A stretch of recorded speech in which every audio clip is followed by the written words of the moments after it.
Donc aujourd'hui, on a une conférence sur Ernst Jünger, sur un auteur qui est relativement peu connu. Je ne sais pas si certains d'entre vous ont déjà lu euh, Jünger.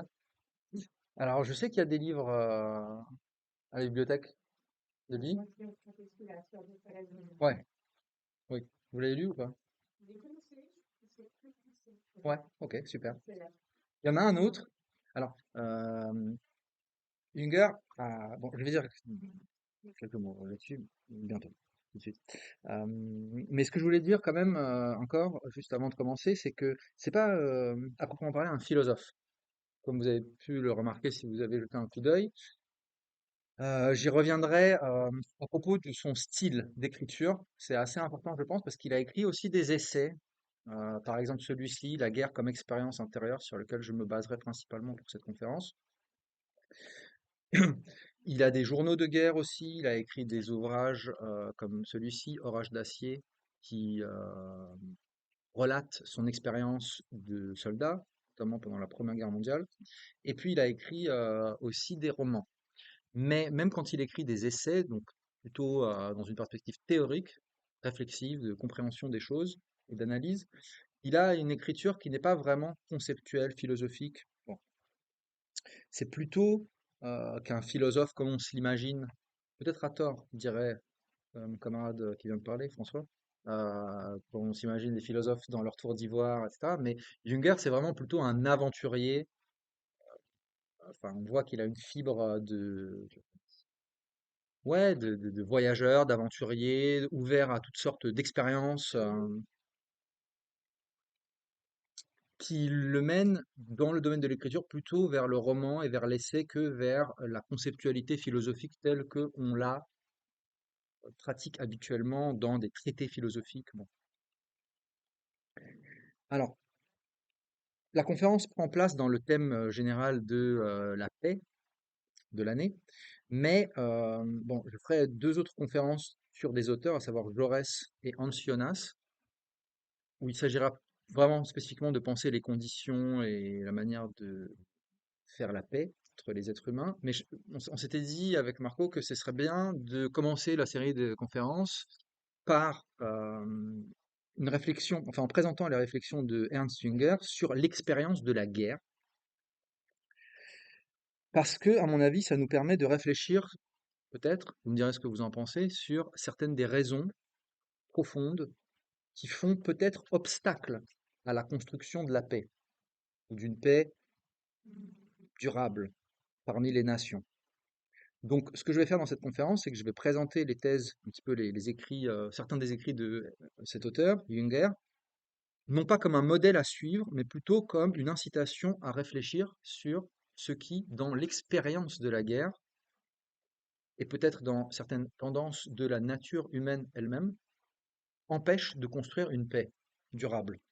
Parce que quand même, je veux dire, l'expérience montre que l'histoire humaine est faite, si vous ouvrez un bouquin d'histoire, plutôt des périodes de conflits au sens large et de guerre en particulier que des temps de paix. La paix, disons, en Europe telle qu'on on la connaissait on l'a connue pendant 70 ans, c'est un peu une exception dans l'histoire. Et encore, quand on dit en Europe, c'est qu'on laisse un petit peu, enfin, on peut avoir parfois une vision restrictive de l'Europe ou une vision restrictive de la guerre. Bon, si on fait entrer en compte les guerres contre le terrorisme, par exemple, des choses comme ça, c'est peut être aussi discutable. Alors, je m'appuierai principalement, comme je l'ai dit, sur cet ouvrage dont je vous conseille la lecture. C'est un petit livre euh, qui fait une 150 pages, fait de courts chapitres, qui est donc la guerre comme expérience intérieure. Der Kampf als inneres Erlebnis en allemand. Je reviendrai là-dessus parce que Erlebnis, c'est l'expérience. C'est un terme que les philosophes, notamment en phénoménologie, qui a été beaucoup repris pour parler de l'expérience vécue en première personne telle qu'elle apparaît aux êtres humains, par différence avec des constructions théoriques un petit peu abstraites et idéalistes.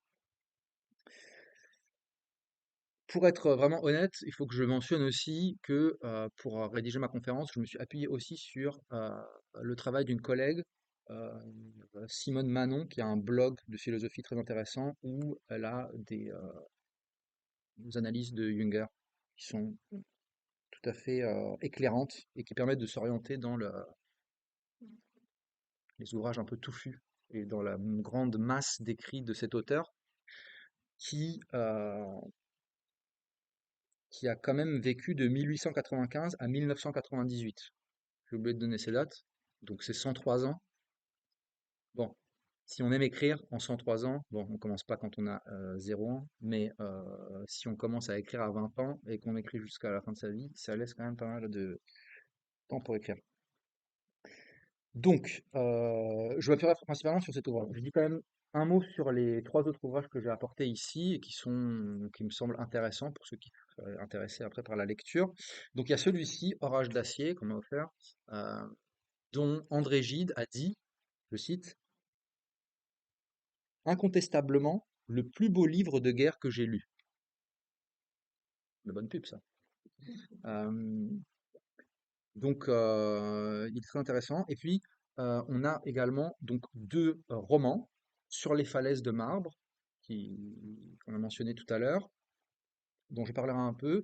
Et puis un autre que vous connaissez peut-être, qui s'appelle Eumesville ou Humsville. À un moment donné, dans un passage, il explique qu'il faut prononcer Humsville, qui est aussi un roman dystopique. euh, où on a notamment un passage très célèbre sur quelque chose qui est un peu connu parfois chez Junger, même chez ceux qui n'ont pas lu, où il développe une figure qui est la figure de l'anarque, par différence avec l'anarchiste. L'anarque, c'est celui qui se distingue donc de l'anarchiste, c'est celui qui suit les coutumes sociales en vigueur à son époque, qui ne se révolte pas explicitement contre l'ordre établi, qui veut pas changer le monde autour de lui, mais qui intérieurement ne les prend pas au sérieux et qui a toujours une distance un peu anarchisante vis-à-vis de l'ordre établi, gardant toujours une distance ironique et un écart par rapport au pouvoir, à l'ordre du monde, sans refuser pourtant d'assumer des obligations sociales, mais en n'adhérant pas aux valeurs communes. Voilà.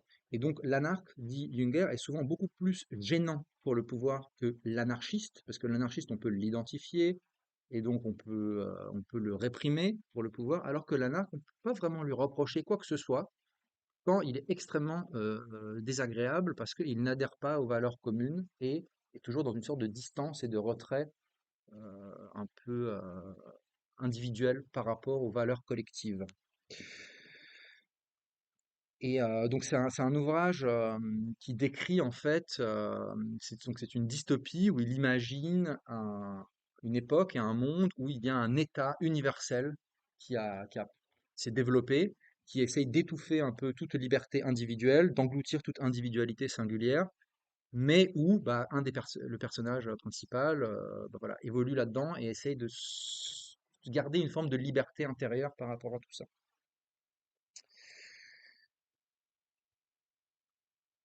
Alors, pour finir cette petite introduction, hem, je vais quand même, dire encore quelques mots sur qui est Jünger parce que, donc ceux qui l'ont pas lu, est-ce qu'il y en a qui en ont entendu parler peut-être quand même? Déjà qui ont rencontré son nom parfois? Oui, il y a des choses que vous savez sur lui, Bon, ce qui est le plus on peut dire déjà que c'est un donc comme il a vécu très longtemps, c'est un homme à facettes multiples, qui a plusieurs, heu, cordes à son arc. Heu Donc je vais donner quelques-uns des éléments, quelques-uns des informations qu'on peut rencontrer souvent quand on s'intéresse à Jung. La première chose la plus importante, je pense, c'est que il a d'abord été un héros de la guerre de 14. C'était un engagé volontaire en première ligne sur le front qui était à la tête d'une troupe de choc à 24 ans et qui a eu reçu ensuite pour ses services la croix du mérite. Alors ce texte-là, sur lequel je m'appuierai, La guerre comme expérience antérieure, s'appuie sur cette expérience qu'il a eue de soldat pendant la Grande Guerre. Ensuite, dans les années 20, il se fait connaître aussi comme polémiste, euh, plutôt comme critique, contempteur de la République, de la jeune République de Weimar, qu'il perçoit exclusivement comme un symbole de la défaite militaire de l'Allemagne pendant la guerre de 14 et comme étant une société, un régime politique et une société, la République de Weimar, qui marque le triomphe pour lui, à cette époque-là, de l'esprit de petit bourgeois frileux qui, justement, par réaction vis-à-vis de la boufferie de la Grande Guerre, se réfugie un peu sur des valeurs matérialistes de confort et de bien-être, sans proposer de véritable idéal qui permettrait de donner un avenir ou une perspective aux gens. Alors, cet aspect-là de polémiste des années 20 fait qu'il fut associé à ce qu'on a ensuite appelé la révolution conservatrice des années 20 en Allemagne et qu'on considère parfois comme le précurseur, enfin, un mouvement un peu qui prépare, intellectuellement au moins, l'arrivée du nazisme. Donc, Jünger est un peu sulfureux de ce, de ce point de vue-là. Cependant, pour être tout à fait juste, il faut quand même noter que s'il y a clairement à cette époque chez lui un aspect conservateur dans sa pensée, son aristocratisme de l'esprit, qui apparaît assez bien dans les deux romans là, le fait qu'il soit très exigeant et qu'il essaie de penser les conditions de réalisation de l'individu euh, de manière aristocratique, hein, je pense que ça l'a préservé, en tout cas, de toute compromission avec le nazisme. Dès 1929, il affiche un désintérêt, voire un dégoût euh, vraiment viscéral pour l'action politique en tant que telle. Euh, j'ai même lu que Goebbels aurait demandé par 2 fois son élimination. Bon, quand il a publié justement Sur les falaises de marbre, date de 1932. Celui-là, c'est pas possible, on peut pas. On y a vu une critique masquée de ce qu'allait devenir le nazisme. Et il a probablement été protégé par son aura de héros, quoi, de la guerre, de la Première Guerre mondiale. Ensuite, en 45, après la Seconde Guerre mondiale, il bénéficiera de la protection de Brecht lorsqu'il sera inquiété par les Alliés, en raison justement de cet aspect de polémiste dans les années 20. C'est un personnage assez complexe, qu'il est difficile de catégoriser dans une seule catégorie, justement. Parfois, on peut lire sur lui que c'est un vrai conservateur, presque un nazi des années 20. Parfois, on va insister sur justement le côté individualiste, anarchiste un peu, qui célèbre les valeurs de l'individu face à l'État. Bon. En tout cas, je pense que voilà, on peut noter dans les différents. Bon, enfin, c'est quelque chose qui apparaît assez tôt chez lui, ce goût de la solitude et du désintérêt pour l'action politique en tant que telle, pour l'engagement direct, en tout cas pour sa personne, dans la politique. Alors je vous donne une citation de Junger, il dit, donc ça c'est en 1929, c'est précisément cela, cette façon d'éluder les responsabilités dès qu'elles commencent à devenir sérieuses, et la médiocrité des succès qu'on peut y récolter, qui m'ont fait très tôt considérer l'activité politique comme indécente.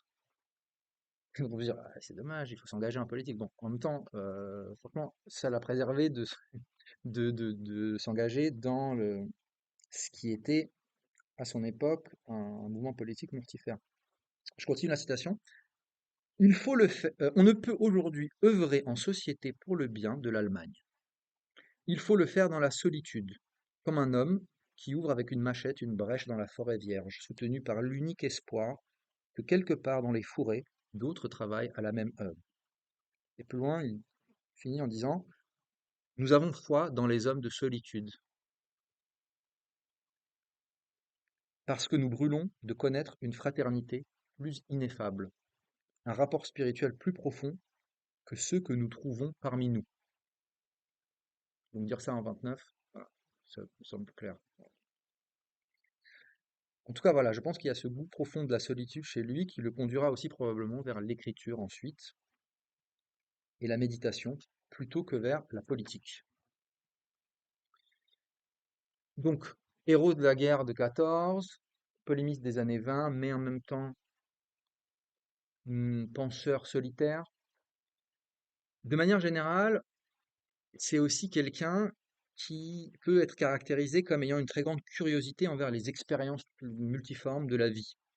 Par exemple, il a un goût très prononcé pour l'entomologie qu'il développera à partir des années 60, faisant plein de voyages. Et on raconte que euh, il possédait des petites cartes avec l'effigie d'un petit minuscule papillon qui était nommé d'après son nom dans la classification botanique. Et il disait, depuis l'inné, les classifications botaniques n'ont jamais changé. Donc en fait, plus que mes œuvres, c'est le fait qu'on ait donné mon nom à ce papillon qui assurera ma postérité. Je j'ai pas noté le nom mais c'est quelque chose Jungeri. Voilà, un petit papillon de quelques centimètres. Donc il y a un goût pour l'aventure aussi, que ce soit pour les voyages ou pour les différentes expériences de modification de la conscience. Il a un ouvrage qui s'appelle Approche, ivresse, drogue. Ivresse et drogue. Pardon, Approche, drogues et ivresse, qui est un recueil de textes sur les rêves, sur l'expérience de l'ivresse et de son exaltation, et puis sur les délires hallucinatoires que la prise de drogue peut enclencher chez les êtres humains qui s'adonnent à ce genre d'activité. Euh, donc voilà, le point commun, c'est évidemment entre ces expériences l'intensité, le caractère d'intensification de l'existence, et puis que ça se situe quand même, c'est des expériences qui se situent par-delà la morale, que ce soit les rêves, bon, on peut faire des rêves vraiment très bizarres, immoraux, ou que ce soit l'ivresse ou les drogues, qui sont souvent légalement sanctionnés.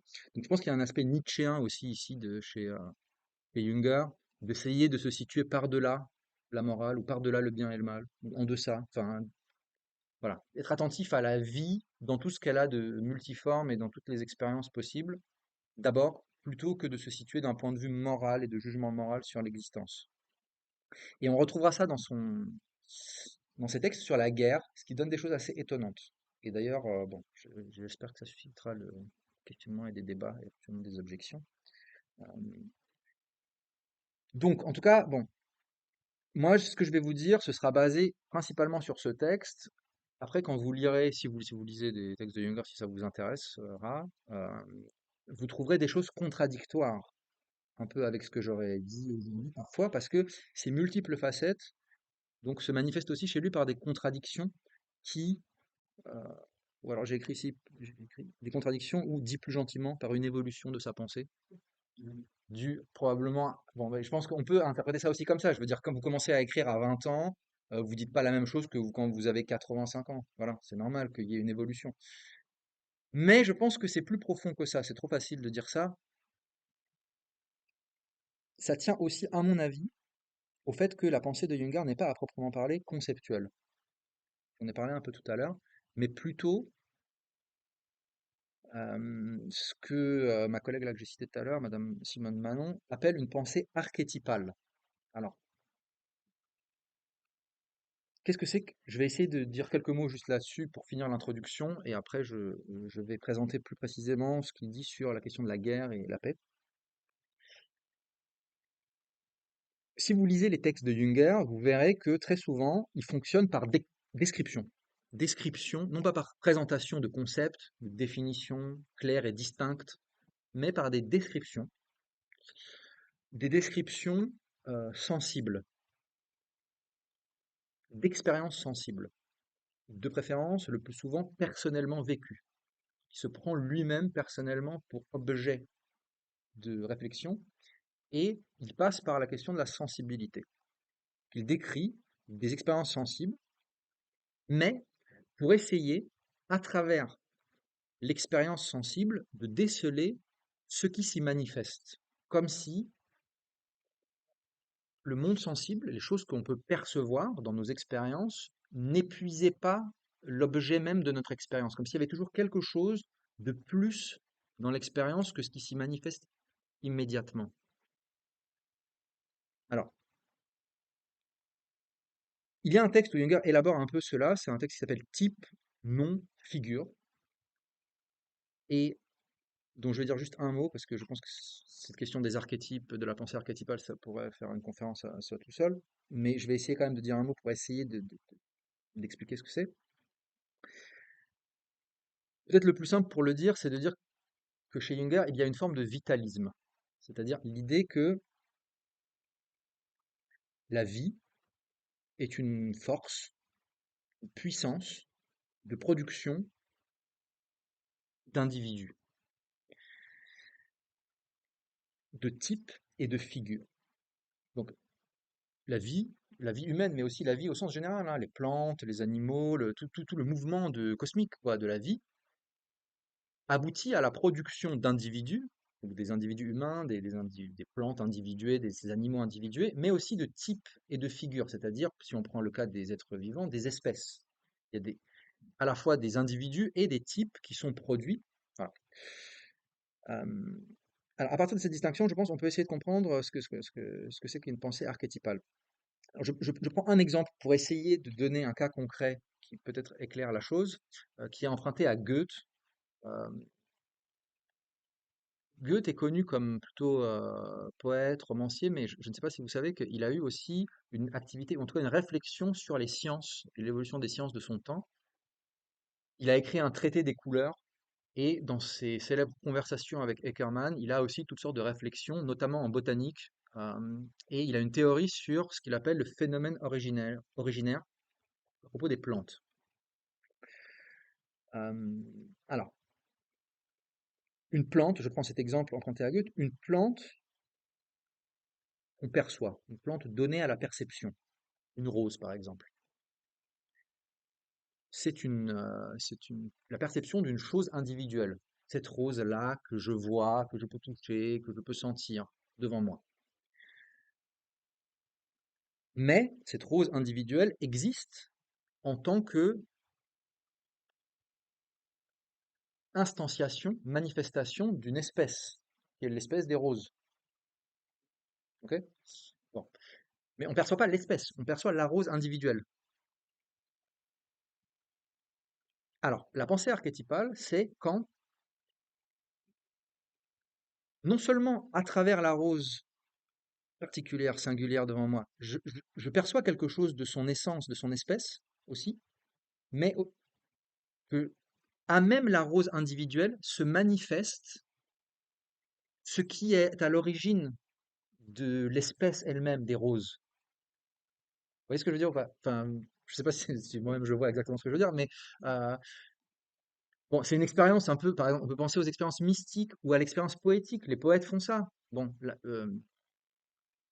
j'ai pris l'exemple de la rose parce que ça revient souvent chez les poètes, par exemple chez Angelus Silesius, si vous l'avez lu, ou chez Paul Celan, ou chez d'autres. Bon, on parle d'une rose particulière, singulière, mais le poète, c'est celui qui perçoit plus dans la rose que juste la rose que moi je vois là. Et donc, qui remonte à l'archétype. C'est ça l'archétype en fait. C'est ce qui est à l'origine, mais pourtant sans être transcendant et distinct de sa manifestation sensible dans cette rose-ci. Donc c'est un peu comme ça que fonctionne Junger. Quand il décrit des expériences, il cherche toujours derrière l'expérience concrète ce qui est à son origine et qui s'y manifeste sans pourtant s'en distinguer totalement. Est-ce que ce que je dis vous paraît totalement fumeux ou c'est compréhensible? Ça va? Ok. Non, mais c'est important parce que du coup, sinon on comprend pas toujours ces descriptions. Voilà.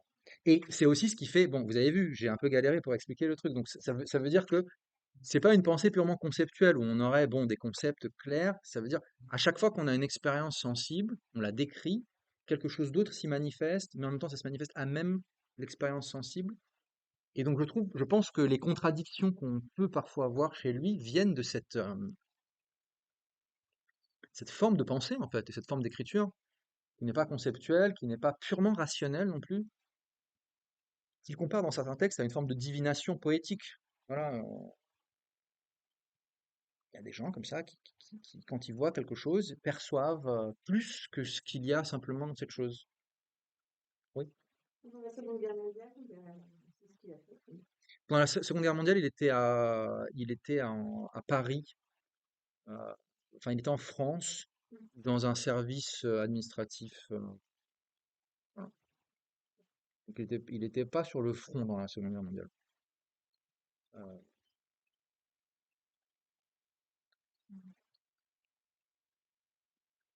Et donc il a été inquiété par les Alliés aussi à cause de ça, parce que bon, il était allemand et donc il faisait partie de l'ensemble enfin, il était rattaché à l'État allemand.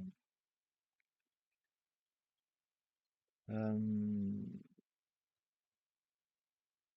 Tout en ayant un peu, voilà, ce côté anarque aussi en même temps, de critiquer certains aspects de la politique de l'Allemagne pendant la Seconde Guerre mondiale, ce qui lui a valu aussi des problèmes. Mais voilà, mais en même temps sans non plus être révolté contre ça ou faire quelque chose concrètement, ou, émigrer par exemple, il y en a qui ont émigré, hein. Alors je donne un exemple pour finir de cette évolution de Junger ou des contradictions qu'on peut percevoir chez lui sur un exemple qu'on rencontrera dans son texte, qui est le rapport à la technique. Dans un premier temps, Junger valorise la fusion de l'homme avec la technique. Je pense que c'est en se fusionnant en fait l'être humain avec la technique moderne qu'on va créer quelque chose comme le surhomme que décrit Nietzsche. Ok. Il a un texte là-dessus, c'est délirant d'ailleurs, qui s'appelle Le Travailleur, où il décrit un peu cette idée que voilà, euh, pour être à la hauteur du monde moderne, il faut accepter de s'augmenter presque, on pourrait aller jusqu'à dire ça, hein, avoir un homme augmenté par la technique, voilà.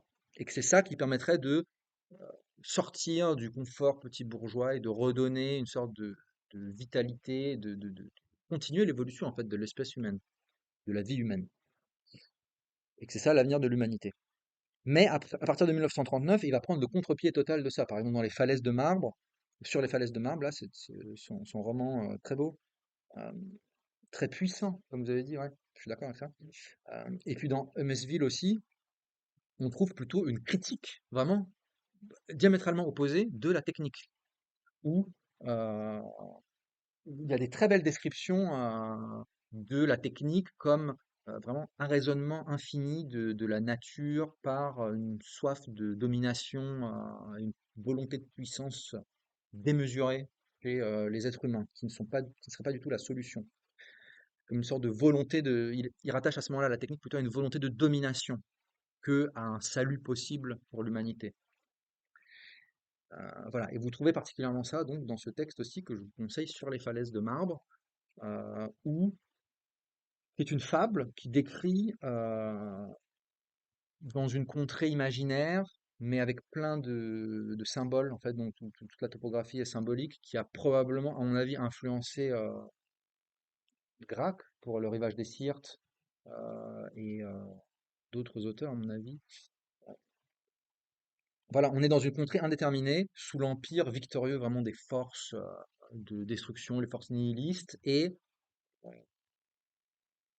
ce qui fait face à ça, c'est le sentiment de la nature et de son harmonie. Donc c'est pas du tout la technique, vous voyez là, qui va faire le salut de l'humanité, c'est plutôt les espaces de liberté, de beauté et d'harmonie que la nature peut offrir en contrepoint et qui euh, est seule à même de nous permettre éventuellement d'échapper un peu à des processus historiques qui seraient mortifères. Voilà.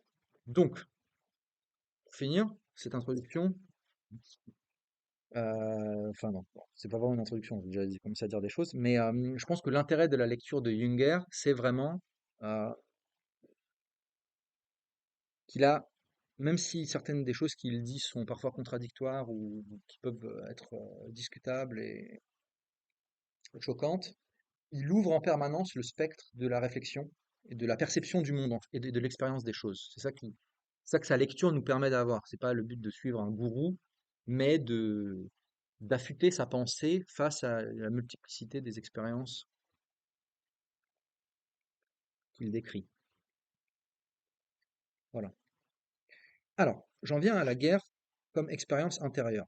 Donc, ce que je veux dire à partir de maintenant, c'est exclusivement à partir de la lecture que j'ai faite de cet ouvrage. Alors, je vais peut-être décrire dans un premier temps la manière dont l'ouvrage est construit. Vous avez des petits chapitres et qui conjuguent deux approches de la guerre, deux manières de se rapporter à la guerre, deux manières d'approcher la guerre, dont on peut avoir une première idée à partir du titre, qui peut être étrange, la guerre comme expérience intérieure. Ce qui sous-entend que la guerre peut être expérimentée intérieurement, mais aussi extérieurement.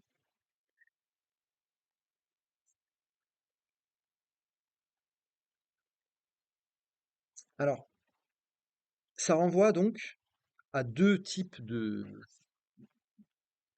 textes, en fait, dans ce livre. Vous avez un premier type de description qui porte plutôt sur la vie quotidienne, la vie du soldat pendant la Première Guerre mondiale, à partir de son expérience à lui, avec une insistance sur vraiment la vie matérielle, l'aspect matériel des combats, de la camaraderie, des affrontements, de l'attente, etc. L'aspect donc matériel et extérieur de la vie du soldat au front. Ça, c'est la guerre comme expérience extérieure. Ce qu'on peut en dire, qui est un peu partagé par tout le monde, qui est visible de l'extérieur et qui se traduit par des processus matériels vraiment d'affrontement, etc. Et puis à côté de ça, vous avez une description intérieure de l'expérience vécue. Expérience vécue, donc j'ai dit tout à l'heure, c'est Erlebnis en allemand, c'est vraiment presque une approche phénoménologique de ce que Jünger appelle parfois l'âme de celui qui fait l'expérience du combat. C'est-à-dire, l'expérience intérieure, c'est qu'est-ce que ça a fait à l'âme humaine que de vivre ces combats, de réfléchir dessus. Qu'est-ce que ça bouleverse? Qu'est-ce que ça modifie dans l'être humain, intérieurement, voire spirituellement, que d'avoir fait l'expérience de la guerre? Est-ce que la guerre, c'est simplement quelque chose d'horrible qui se solde par des violences, par du sang? Il y a un chapitre qui s'appelle Sang, qui est assez incroyable, euh, par des destructions massives, voilà, par des horreurs, par des traumatismes, ou est-ce qu'il y a quelque chose qui peut, dans l'expérience de la guerre, éventuellement transcender tout ce qu'il y a par ailleurs d'horrible en elle, et qu'il décrit aussi. Et donc c'est ça l'enjeu de son ouvrage. Le fait de parler d'expérience intérieure, je crois que il faut le resituer par rapport à d'autres approches de la guerre. Junger se distingue en tant qu'ancien combattant, enfin s'inscrit en faux plutôt contre une interprétation de la guerre, de 14 notamment en particulier, qui est assez répandue, selon laquelle les individus qui ont fait la guerre de 14 ont été les jouets aveugles, inconscients d'une psychose collective, voire d'une manipulation, ou en tout cas d'une sorte d'effervescence irrationnelle. Voilà. Ils ne savaient pas ce qu'ils faisaient. Céline, et puis même on voit ces descriptions aussi de simples soldats qui partent la fleur au fusil, qui ont l'impression que ça va durer juste quelques semaines, après qui sont enlisés dans une guerre dont ils ne comprennent plus le sens, qui font l'expérience de l'absurdité. Euh, bon. Et donc ça, c'est quelque chose aussi voilà, bah, en tout cas, c'est quelque chose qui choque beaucoup Junger, savoir qu'on réduise l'expérience de la guerre des individus qui ont fait la guerre à quelque chose où ils n'étaient pas là, eux. Une pure illusion, en fait. De leur enlever la possibilité d'avoir été des acteurs historiques, en fait, des agents, véritablement, ou des sujets, en fait, de ce qu'ils ont fait. Même si c'est pour le condamner. Mais voilà, ils ont fait quelque chose dont ils n'étaient pas totalement inconscients, que c'était pas des purs, voilà, que c'était pas des purs pions. Alors, en même temps, c'est discutable, hein. J'ai discuté avec un camarade historien qui m'a dit, bah, pourquoi tu fais une conférence sur Junger et tout, il dit n'importe quoi. Non, non, tu l'as pas lu. On va avoir une discussion. Il n'est pas venu, malheureusement. Salut, si jamais il regarde. Junger, en tant que soldat, donc, il était officier à la tête d'une des troupes de choc. Voilà. Et donc, il a eu l'expérience vraiment de la bataille sur le front. Alors, c'est intéressant parce que, bon, en discutant avec ce collègue historien, avant de préparer la conférence, il m'a dit de lire un livre d'un historien spécialiste de la Première Guerre mondiale, qui s'appelle Stéphane Audouin-Rousseau, qui a écrit un livre qui est excellent, dont je vous conseille la lecture si ça vous intéresse, qui s'appelle Combattre, une anthropologie de la guerre au XXe siècle. Bon. Et il part d'un phénomène très intéressant dans ce livre, Audouin-Rousseau donc, c'est que beaucoup de grandes figures intellectuelles des sciences sociales qui ont fait la Première Guerre mondiale n'en ont jamais parlé dans leurs œuvres de savants, quoi. Et donc, il cite Norbert Elias, Marc Bloch, bon, tout un ensemble de figures éminentes euh, qui, comme si l'expérience du front échappait à la possibilité d'en dire quelque chose, que les sciences sociales se constituaient par une sorte de vœu d'objectivité totale qui met de côté ou qui extrait de la science l'expérience vécue personnelle. Bon, je dis ça, c'est votre question qui m'a fait penser à ça parce que Norbert Elias, par exemple, qui est un des grands sociologues vraiment allemands du XXe siècle, a complètement, enfin, était soldat. Alors lui, il était d'un poste de transmission, ce qui fait qu'il était vraiment sur le front, mais sans donner la mort jamais. Donc lui, il a vraiment vécu la guerre comme une sorte de une pure déflagration qui lui est arrivée dessus, sans avoir vécu le combat, disons, en quelque sorte. Et bon, Audouin Rousseau réfléchit là-dessus sur comment est-ce que la place aussi qu'on occupe, enfin le poste qu'on occupe en tant que soldat peut modifier notre expérience vécue de la guerre. Sur Norbert Elias, je ne sais pas si vous connaissez, c'est très intéressant d'ailleurs parce que l'un de ses grands concepts, euh, vous m'arrêtez quand je digresse trop, c'est l'idée qu'il y a l'histoire de l'humanité se construit par un processus de civilisation et de raffinement des mœurs petit à petit. Que la civilisation, c'est un processus continu qui permet aux êtres humains de réprimer leurs pulsions grâce à la civilisation. Et il a fait la Première Guerre mondiale. C'est pas possible. Euh, mais il ne parle pas de ça. Il ne voit pas que, en fait, la brutalité, la destruction, la pulsion meurtrière, voilà, n'a pas disparu par la civilisation. C'est incroyable. Euh, et donc, Audin Rousseau, voilà, dans un de ses chapitres, essaie de réfléchir là-dessus, de voir comment est-ce que sa propre théorie sociologique, finalement, a été plus forte que son expérience vécue du front.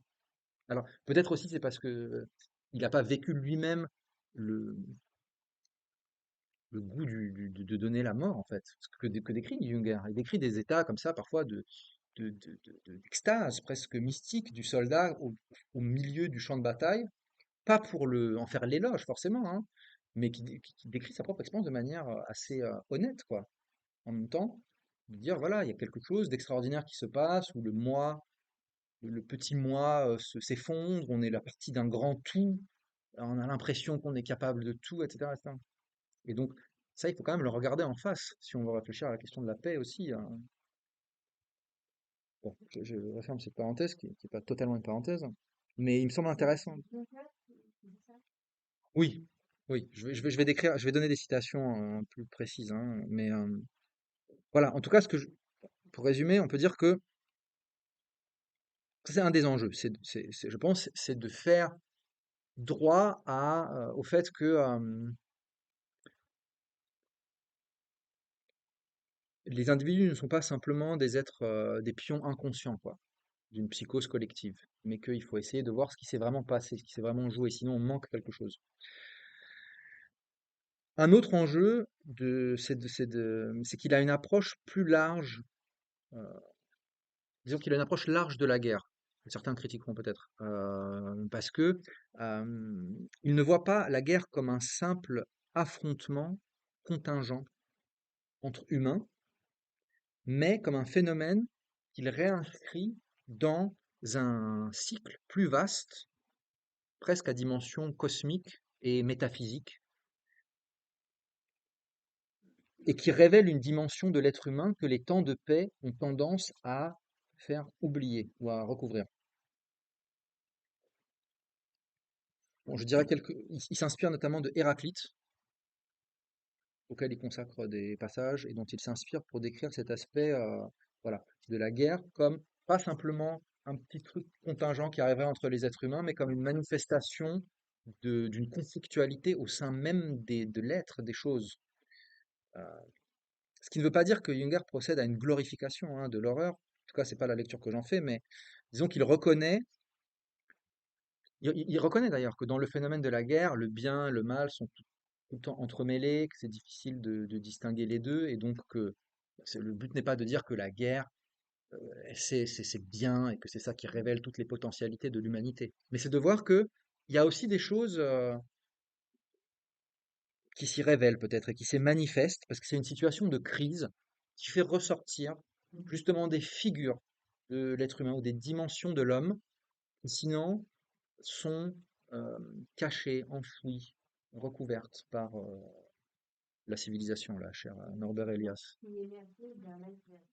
Voilà, on pourrait dire ça. C'est que finalement, la civilisation serait la partie immergée de l'iceberg et que en dessous, il y a toutes les pulsions et toute la vie, en fait, beaucoup plus complexe que simplement les jugements moraux, par ailleurs légitimes, que l'on a euh, en tant qu'être civilisé.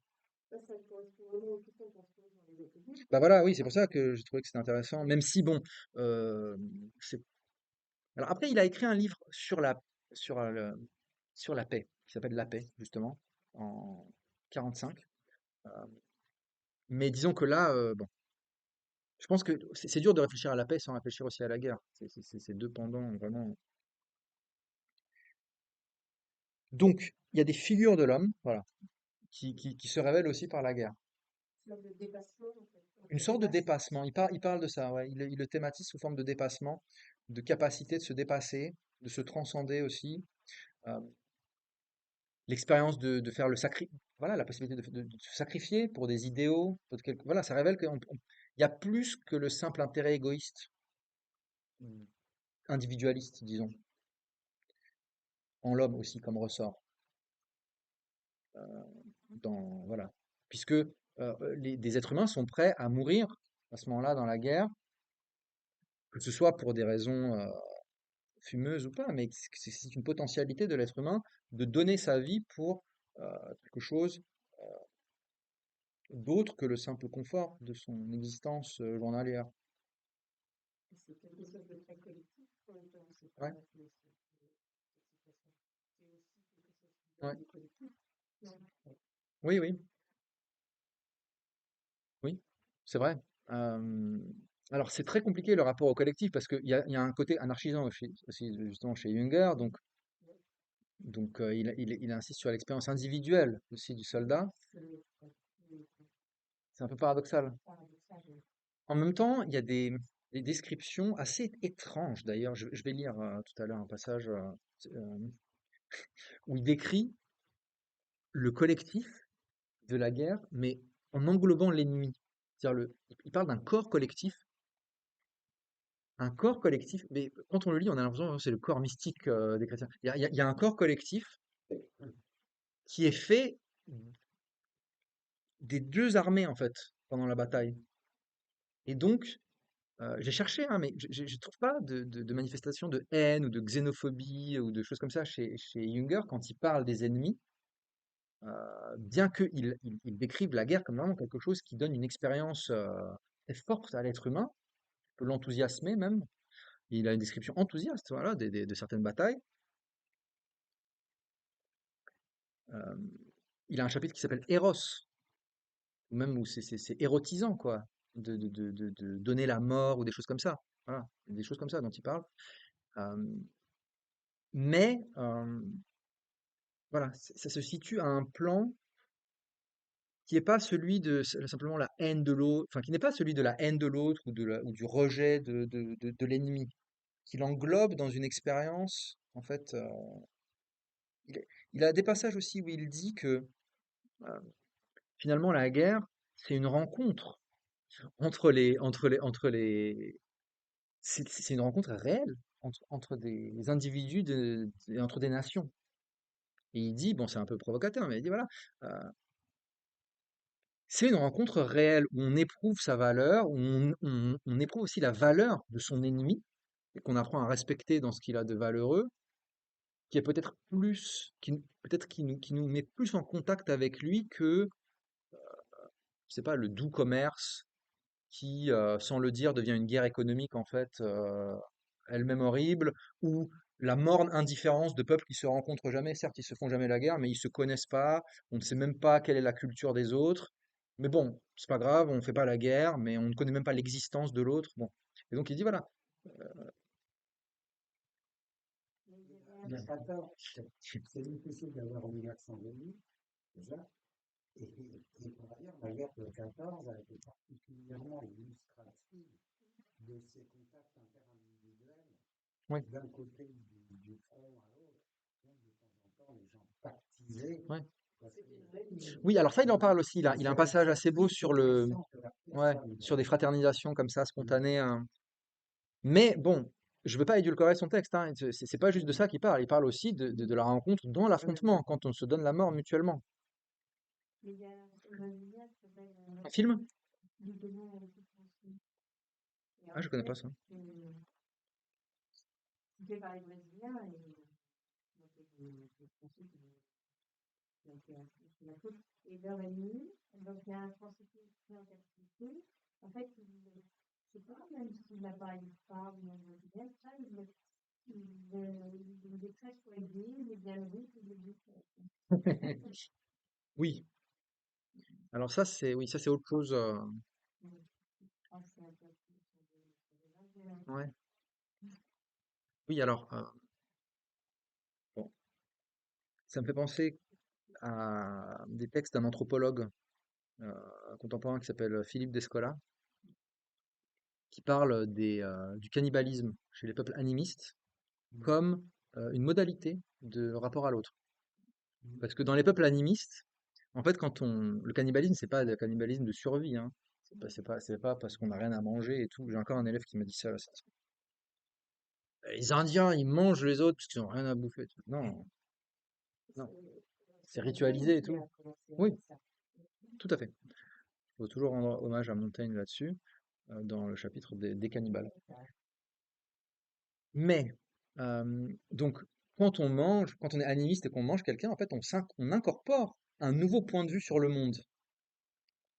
Parce que tous les êtres sont dotés d'âme, et quand on mange, que ce soit un autre être humain, ou d'ailleurs qu'on mange n'importe quoi d'autre, c- on a une perspective différente sur le monde qui devient partie prenante de nous. Enfin, c'est ça l'idée, disons, des animistes. Donc, je sais pas, je regarderai qu'il était bon, mon petit français. La démarche du Qu'il était bon, donc oui, j'ai compris le titre.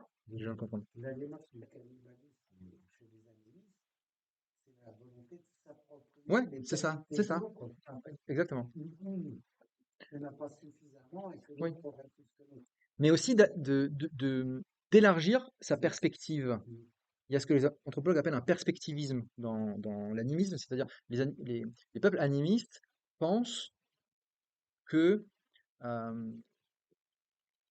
il y a différentes manières de percevoir le monde en fait. Ce qu'on perçoit nous en tant qu'être humain, ça dépend de de nos organes sensoriels, et donc les, les autres êtres perçoivent autrement le monde. Et ça vaut même au niveau entre individus. C'est pour ça que quand on est cannibale, on mange jamais quelqu'un de sa propre tribu. Ça sert à rien. Je veux dire, il a la même perspective que nous. Faut prendre quelqu'un dans une autre tribu parce que ça complète Donc, notre ça perspective. présente. Bon, mais bon, c'est enregistré, donc il faut pas que je fasse trop l'éloge du cannibalisme non plus, sinon je vais avoir des problèmes. Mais voilà, il faut savoir que les anthropologues, non mais ça me fait penser, les anthropologues, non mais vraiment, travaillent sur cette question pour en dire un peu autre chose que juste, ouais, c'est pas bien de manger les autres, voilà. Ça peut quand même rejoindre le simplement l'approchement, parce que j'ai l'impression que ce qu'il y a, ce que je dis ici, c'est que c'est l'évolution d'une forme des limites, Oui, quelque chose oui. qui justement augmente, qui permet un dépassement, et Mhm, faire ça à travers un interdit, mhm. voilà, Qui est de donner la mort, ouais, ouais, une ouais, tout à fait. transgression d'un Mhm. interdit, qui fait que c'est un peu sacré, quoi. Il y a une dimension un peu sacrée, sacrificielle. Oui, oui, oui, c'est très bien dit. Vous voulez pas venir sinon, parce que c'est mieux dit que la manière dont je l'ai dit. je vais reprendre ce que vient d'être dit, oui, effectivement, il y a quelque chose de sacré, au sens où le sacré s'oppose au profane, c'est-à-dire ce qui concerne la vie quotidienne, quelque chose qui est séparé en même temps de la vie telle qu'on l'expérimente habituellement. Euh, Ce qui est intéressant pour notre question de la paix aussi, parce que si la guerre donne lieu à une expérience du sacré, ça veut dire que ça peut pas non plus être la modalité exclusive de la vie. Pour qu'il y ait du sacré, il faut qu'il y ait du profane. Donc ça veut dire qu'une guerre qui donne la possibilité de faire l'expérience de quelque chose de l'ordre du sacré doit toujours pouvoir laisser la place des conditions de la paix, enfin du retour à la vie normale, quoi, profane. Une guerre totale ou une guerre dont le but serait l'anéantissement intégral de l'ennemi, ça c'est un type de guerre qu'on pourrait critiquer à partir de ce que dit Junger justement. C'est-à-dire que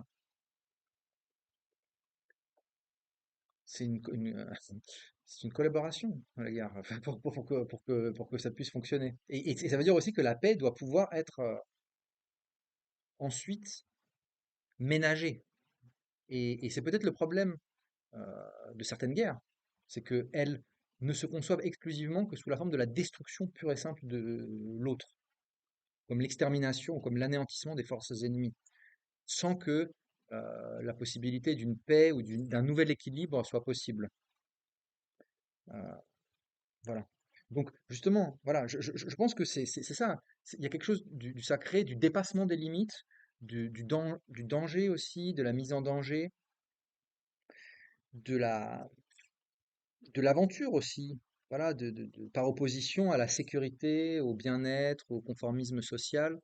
Et alors, le fait de voir la guerre comme ça, comme une figure de dépassement des limites, d'intensification de l'existence, peut être interprété de trois manières. Une manière psychologique, une manière sociale et une manière métaphysique.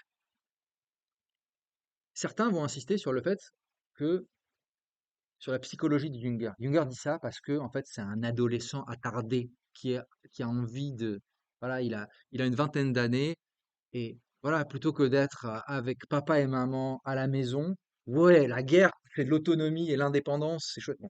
Euh, voilà, parce que c'est quelque chose qui existe aussi, hein, le fait que la guerre, c'est un moment où on quitte bah, voilà, la vie sociale normale. C'est ce qui explique aussi parfois des exactions de guerre, hein, c'est-à-dire qu'on se sent libéré des contraintes habituelles. Voilà, la recherche des sensations fortes et le fait de se soulever contre les idées reçues. Ça, ce serait une interprétation psychologique de ce que dit Jung. Alors, on pourrait aussi avoir une interprétation sociale, savoir euh, que le type de crise qui fait surgir la guerre renvoie à la situation historique dans laquelle Junger se trouve lui-même pris.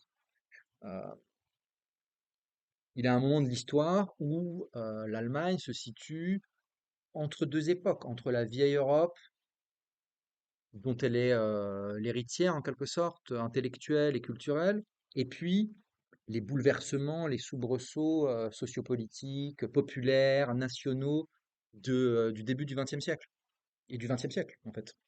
Donc, on pourrait dire, voilà, euh, cet aspect de crise de la guerre comme révélatrice de quelque chose, ça peut aussi s'expliquer par la situation sociale dans laquelle Junger écrit.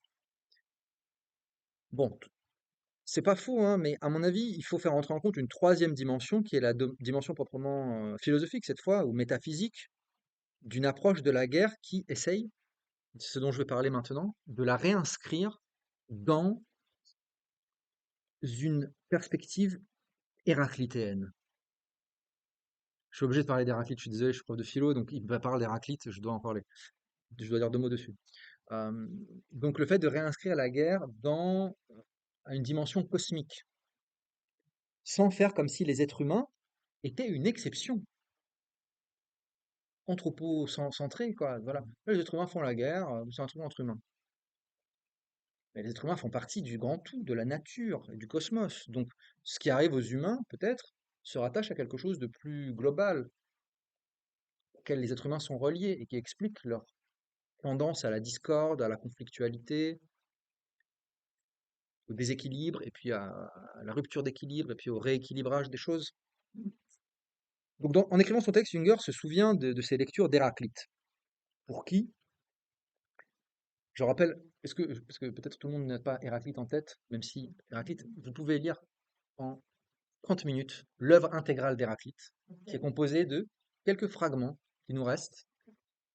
Parce qu'en fait, Héraclite, on a tout perdu. Il avait déposé à Éphèse, dans le temple d'Artémis, son ouvrage, mais ça a brûlé malheureusement. Bon, le temple a brûlé, il l'avait posé là pour le sauvegarder. Et donc, en fait, tout ce qu'on sait d'Héraclite, c'est quand il y a quelqu'un qui n'aime pas Héraclite, qui le cite en disant: ouais, Héraclite dit n'importe quoi, par exemple. Donc là, une petite citation. Donc on extrait ces citations, toutes les citations qu'on a, on en a une soixantaine, et ça nous donne les fragments d'Héraclite. Donc à prendre avec des pincettes en même temps, hein. Mais je vous conseille la lecture d'Héraclite, c'est une bonne lecture. Après, on peut les écrire et les mettre chez soi ou sur des petits papiers comme ça, pour se faire marque-page. Donc, l'idée d'Héraclite, enfin disons, bon, il y a plusieurs fragments d'Héraclite. Il a des fragments sur ce qu'il appelle, sur ce que les Grecs appellent polémos, le conflit, le combat, la lutte ou la guerre. Donc, je vais parler que de ça principalement. Euh, pour Héraclite, chercher le sens d'un phénomène ou d'un événement revient à discerner l'harmonie qui résulte de la tension de forces contraires. Voilà, c'est ça l'idée générale d'Héraclite, c'est que le monde est fait non pas d'une réalité statique, stable, mais c'est le résultat de forces en tension qui se contrebalancent et qui produisent une certaine harmonie. Bon, il a un fragment par exemple où il parle de l'arc et de la lyre, qui produisent une harmonie. L'archer qui tire, c'est beau. La lyre, quand on la fait résonner, ça produit aussi un son harmonieux. Cette harmonie résulte de la force contradictoire, de la tension de deux forces contradictoires. La lyre, c'est parce que les cordes sont extrêmement tendues, à la limite de la rupture, qu'elles peuvent résonner. Pareil pour l'archer, quand il tire, c'est parce que le manche de l'arc, sa stabilité, entre en contradiction avec la force exercée sur le fil, la corde, pardon, la corde de l'arc. Cet exemple de ce fragment sur l'arc et la lyre a d'ailleurs donné lieu à un texte de Octavio Paz, je ne sais pas si vous connaissez ce poète, qui a écrit un ouvrage sur la poésie qui s'appelle L'arc et la lyre, justement, par référence à Héraclite. Euh, voilà. Bon, je vous donne quelques citations d'Héraclite sur cette idée d'harmonie, et après je fais le lien avec Junger. Euh, je peux parler encore 20 minutes pour laisser un peu de place aux questions.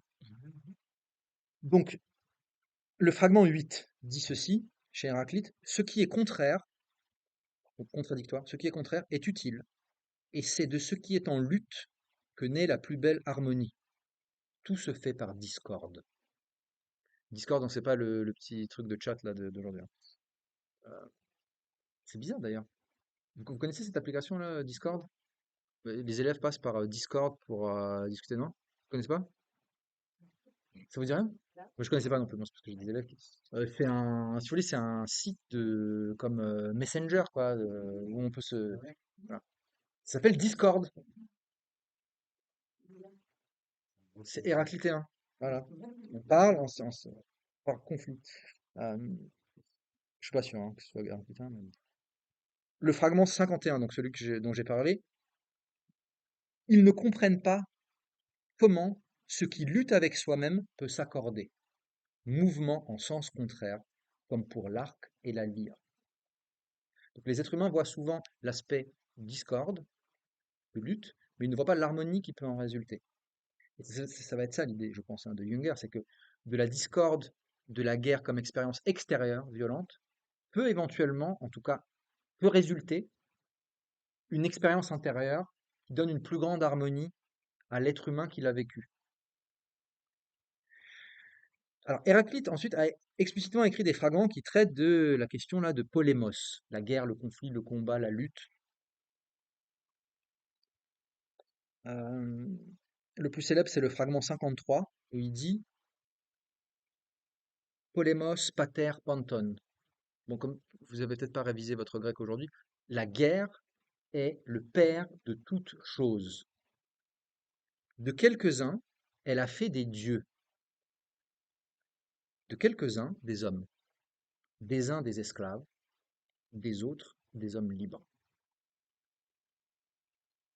Il n'y a rien à changer hein, là-dessus.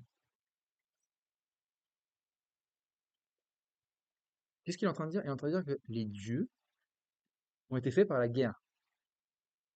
Les héros divinisés. En fait, ce que je comprends pour des dieux, c'est simplement des héros de guerre qui ont acquis un statut particulier. C'est une des interprétations possibles. Des uns, elle fait des esclaves, des autres des hommes libres. Bah oui, la guerre, c'est ce qui, in fine, distribue les récompenses et ordonne l'ordre des choses, hein. Si vous regardez comment fonctionnent les relations internationales, j'ai jamais vu que ce soit les vaincus qui jugent les vainqueurs. Donc la guerre fait enfin voilà, des uns et des autres ce qu'ils sont.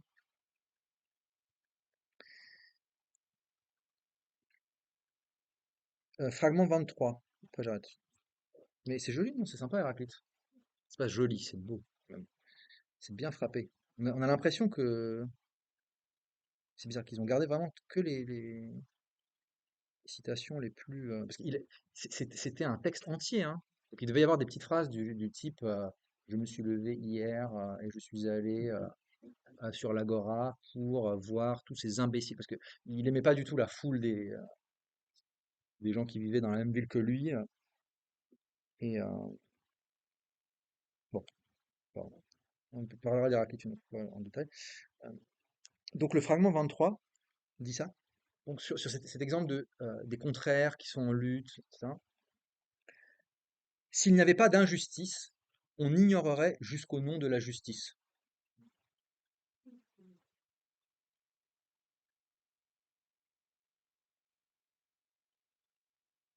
Donc voilà, la guerre est le père de toutes choses. Donc non seulement ça veut dire que c'est la guerre qui construit l'ordre international, si je veux moderniser ce que dit Héraclite, mais de manière plus générale, ça veut dire que le roi de toutes choses, c'est-à-dire que les choses sont le résultat d'un conflit. La vie, ce n'est pas euh, l'identité à soi, le fait que les choses soient statiques et identiques à elles-mêmes depuis le début. La vie, les choses de la vie sont le résultat d'un processus dynamique résulte de tensions et de discorde et de conflits. Donc la vie, c'est la non-identité à soi. C'est la mise en opposition du soi et de l'autre. Voilà, c'est ça l'idée d'Héraclite. Et donc, c'est ça que j'appelle là l'approche métaphysique, c'est-à-dire c'est une démarche métaphysique de quête du sens. C'est pas un bellicisme qui ferait l'éloge de la guerre, mais une tentative, je pense, hein, de chercher le sens sous l'apparence du non-sens. C'est-à-dire, la guerre nous apparaît d'abord comme du non-sens pour tout le monde, même pour les Grecs. Je veux dire, la guerre, c'est des destructions, c'est des morts. La question, c'est de savoir est-ce qu'on peut lui donner un autre sens. Voilà. Et c'est ce que fait à sa manière Junger aussi dans plusieurs passages où il reprend un peu ces idées d'Héraclite en insistant sur le sens de la nécessité et du destin qui est en jeu dans la guerre, lorsque il réinscrit l'individu combattant dans une totalité. Vous voyez, donc la totalité, ce serait pas vraiment le collectif, ce serait plus.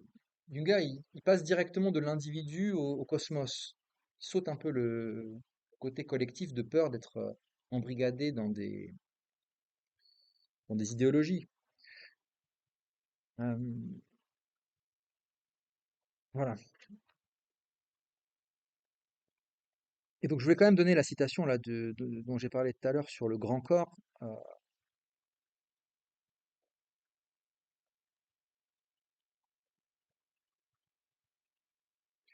Bon, je vous donne une citation. Lorsque nous nous tombons dessus, donc là, il décrit l'expérience du front lorsque les deux armées entrent en choc. Lorsque nous nous tombons dessus, dans un brouillard de feu et de fumée, alors nous ne faisons plus qu'un.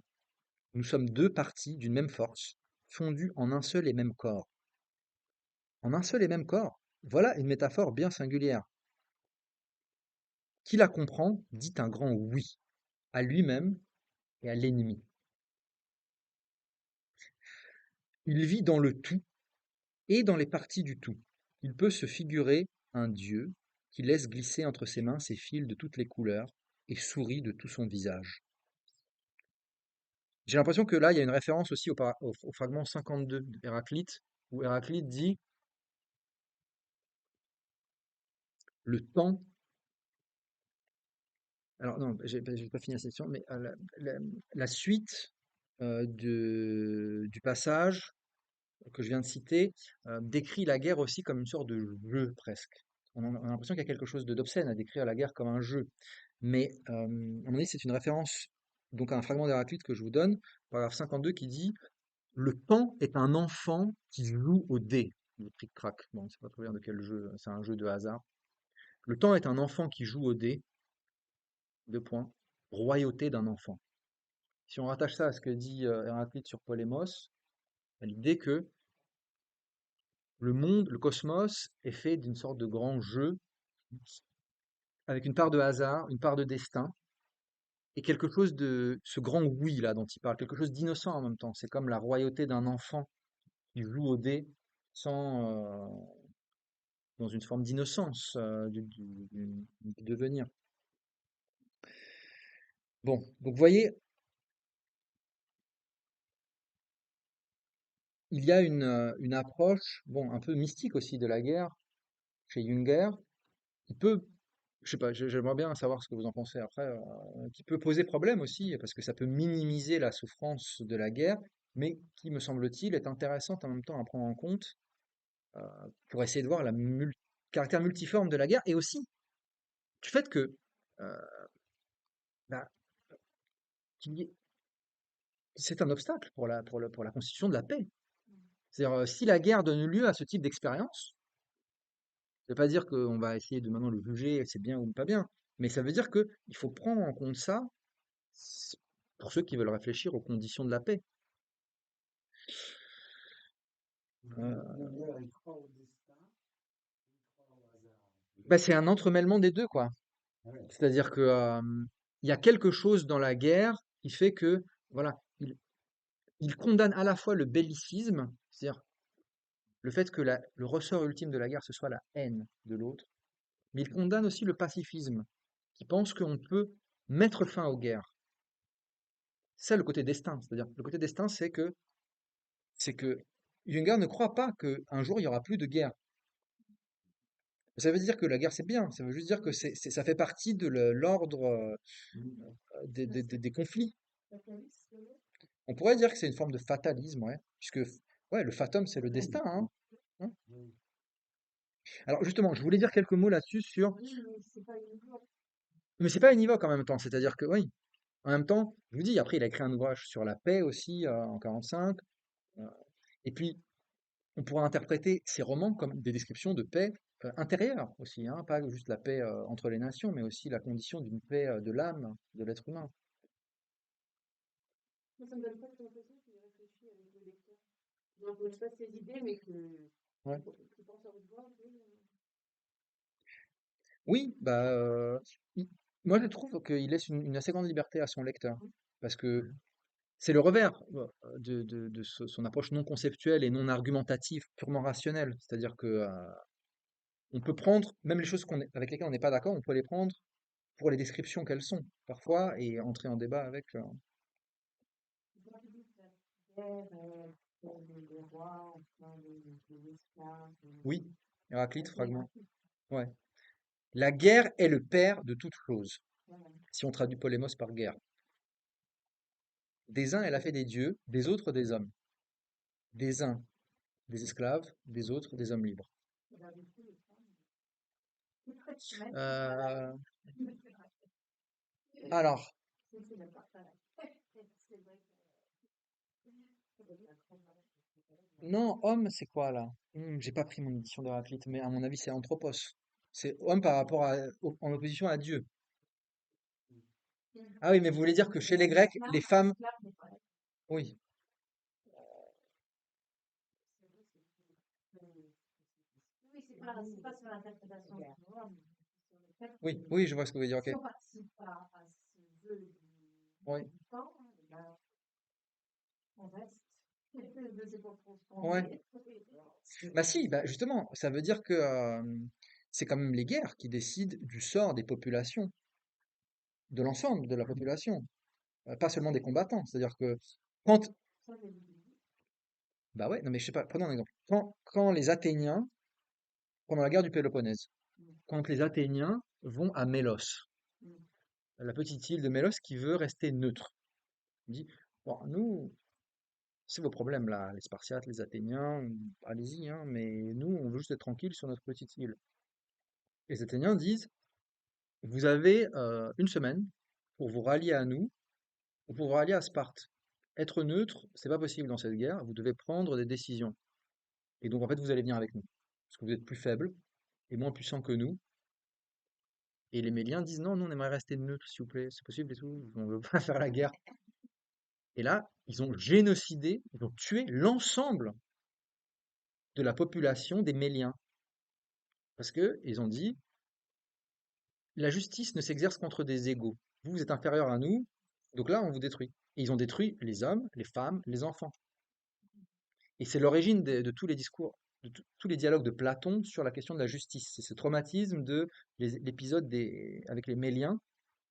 Voilà. Qu'est-ce que c'est qu'une justice qui ne vaut plus universellement quand il y a la guerre?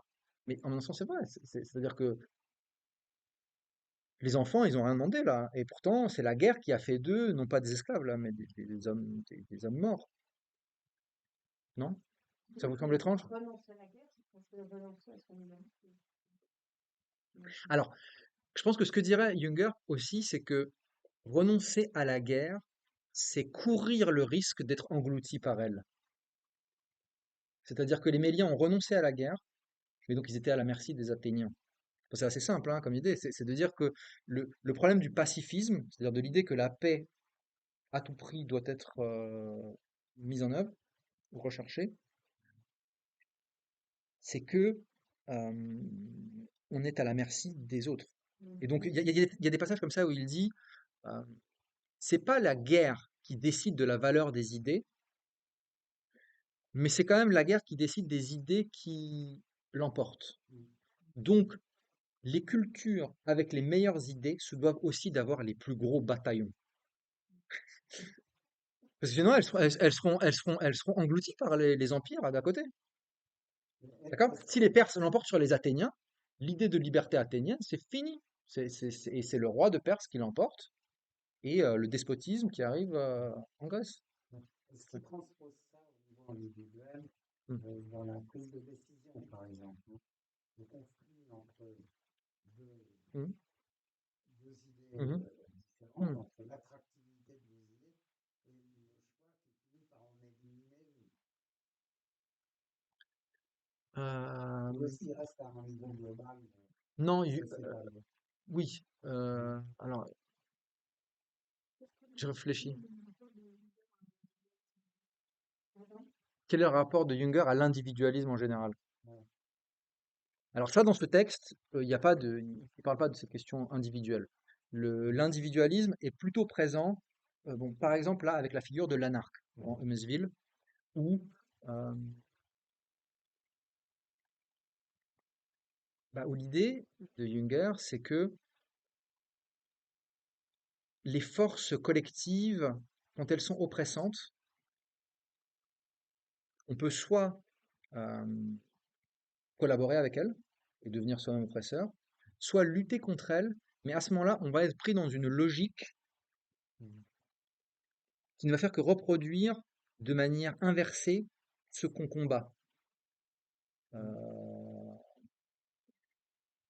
Et donc, c'est uniquement dans l'individu que réside la force de salut. C'est-à-dire le fait de pouvoir se retrancher de ce que l'aspect collectif des luttes peut avoir de aliénant.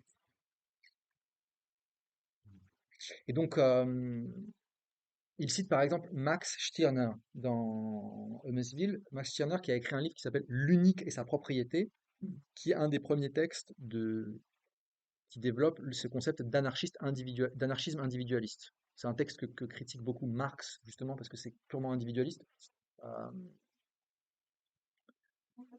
Euh, Stirner, Stirner. L'unique et sa propriété. Et donc l'unique, ça désigne l'individu en tant qu'il est inaliénable, que voilà, il peut s'agréger en collectif, mais le sens de l'existence, enfin, dans l'aspect collectif de l'existence, manquera toujours quelque chose que seule la solitude de l'individu peut lui procurer.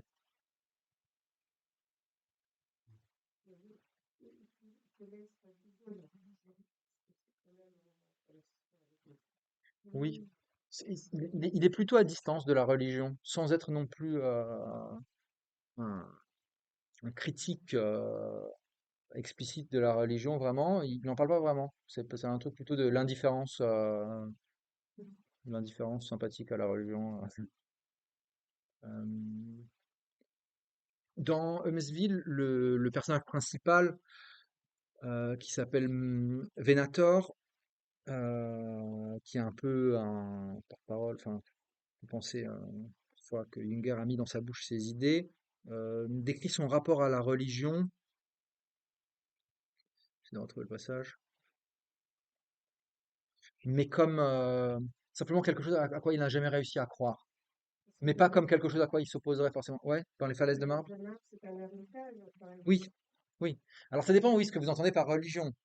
Euh, Si par religion on entend l'aspect, ouais, le sacré, oui, oui. Il y a, disons, un rapport au sacré non religieux, hein. C'est-à-dire un rapport à la nature, oui, à la solitude, à l'ermitage, au rite. Mais si dans la religion, il y a l'idée aussi du collectif, et l'idée de croire en un être transcendant, je crois qu'il y a quand même ça minimalement dans une religion, non?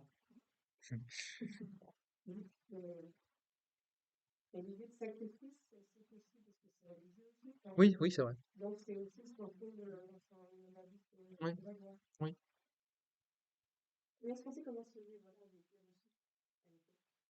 Celui-ci, la réception de Junger, de manière générale, a été plutôt houleuse, hein, dans ces années-là. Euh, Soit pour ceux qui voient en lui un chantre du sang versé et qui donc le rejettent comme un fasciste, voilà. Soit chez les conservateurs eux-mêmes, comme étant trop individualiste, pas assez, justement, on voudrait un petit éloge de la religion, là, vite fait, mais en fait on ne le trouve pas. Et pourtant il parle du sacré. Donc, ouais, voilà, je pense, oui, ouais, ouais, ouais,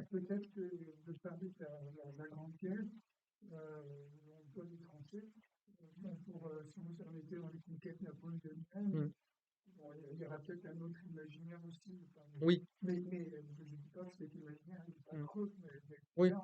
Alors, c'est c'est vrai que dans certains passages, Junger dit que, en même temps, ce que la Première Guerre mondiale, enfin ce que la Grande Guerre, la guerre de 14 a de euh, nouveau, c'est que l'introduction de la technique rend la guerre, déshumanise, disons, le rapport du soldat à la guerre. Mais en même temps, c'est en contradiction un peu avec d'autres choses là qu'il dit sur les corps. Le corps, c'est charnel, c'est concret, non? Mais il y a d'autres passages, oui. Voilà. Ouais, oui. Et donc voilà, en même temps toute une machinerie, une artillerie lourde, des gaz, bon, euh, un aspect technique vraiment déshumanisant. Et il cite à ce moment-là aussi, voilà, l'esprit chevaleresque de la guerre d'antan, qui se perd dans le rapport du soldat moderne à la guerre. Bon, je sais pas, ça, moi j'ai toujours, euh, la question que je me pose toujours là-dessus, c'est quand on lit des gens qui regrettent l'esprit de l'honneur ou de la gloire ou chevaleresques des guerres d'antan, c'est toujours des guerres qu'ils n'ont pas vécues eux-mêmes. Disons, c'est presque un topos littéraire. Enfin, pour moi, à mon avis, c'est-à-dire euh, c'est un, c'est un rapport culturel à la guerre. C'est des idéaux euh, du chevalier de l'hoplite grec. euh,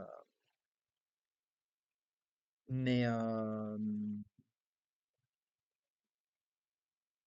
je sais pas, je sais pas comment l'hoplite en train de mourir parce il s'est fait prendre une lance dans le côté par quel était son rapport au type d'humanisation qu'il vivait à ce moment-là. Vous voyez ce que je veux dire? Je sais pas si c'est très clair ce que je veux dire, mais euh, ce que je veux dire, c'est que quand on parle de la guerre, il y a tout un imaginaire aussi de la guerre en fait, qui s'est constitué euh, et qui est à prendre en compte dans notre compréhension même de la guerre. Et que cet imaginaire-là s'effrite s'effrite au moment de la Grande Guerre en raison de oui, probablement de l'aspect technique aussi et de massification. Voilà, de massification. C'est un truc dont il parle aussi, Junger, c'est que, voilà, à la rigueur, il y a des grands corps comme ça qui peuvent se rencontrer, mais c'est pas vraiment des. Il y a aussi des masses en fait, c'est des masses qui sont mobilisées, quoi. C'est des mobilisations en masse. Donc il y a aussi quelque chose du rapport, disons, de la gloire individuelle du grand soldat qui se perd là-dedans, dans la guerre de masse. Donc c'est un peu contradictoire en même temps, mais je vous l'ai dit, hein, je suis désolé, comme c'est une pensée archétypale et pas conceptuelle, ça peut être gênant. Euh, les philosophes aiment pas trop d'habitude ce genre d'écriture. On veut savoir quoi. La guerre, c'est quoi la thèse? Est-ce que c'est une déshumanisation par la technique ou c'est une gloire par le sacré? On veut un truc clair. Bah, c'est les deux un peu là chez Jung.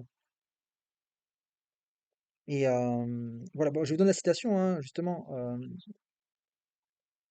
Le combat des machines est si colossal que l'homme est bien près de s'effacer devant lui, dit-il. Souvent déjà pris dans les champs magnétiques de la bataille moderne, il m'a semblé étrange et à peine croyable que j'assiste à des événements de l'histoire humaine. Le combat revêtait la forme d'un mécanisme gigantesque et sans vie, recouvrant l'étendue d'une vague destruction impersonnelle et glacée. Ça, c'est bien écrit, ce passage. Donc voilà, ça c'est l'erreur du bellicisme, je pense, d'après Junger, c'est de penser que le but de la guerre, c'est l'anéantissement de l'autre. Parce que si on pense ça, justement, on peut être dans une surenchère technique. Plus on a d'armes puissantes, mieux on fera la guerre.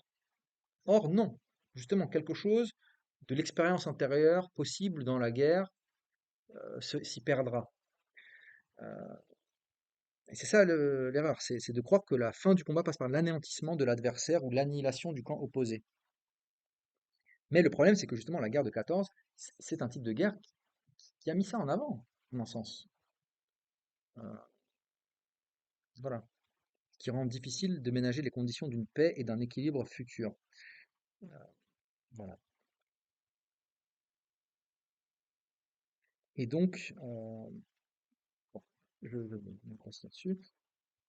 Alors, oui, ce que je voulais dire quand même, c'est que Junger critique, disons, le bellicisme, dont le ressort unique, enfin, principal est la haine de l'autre. C'est pas ça qui vraiment qui attire son attention dans la guerre.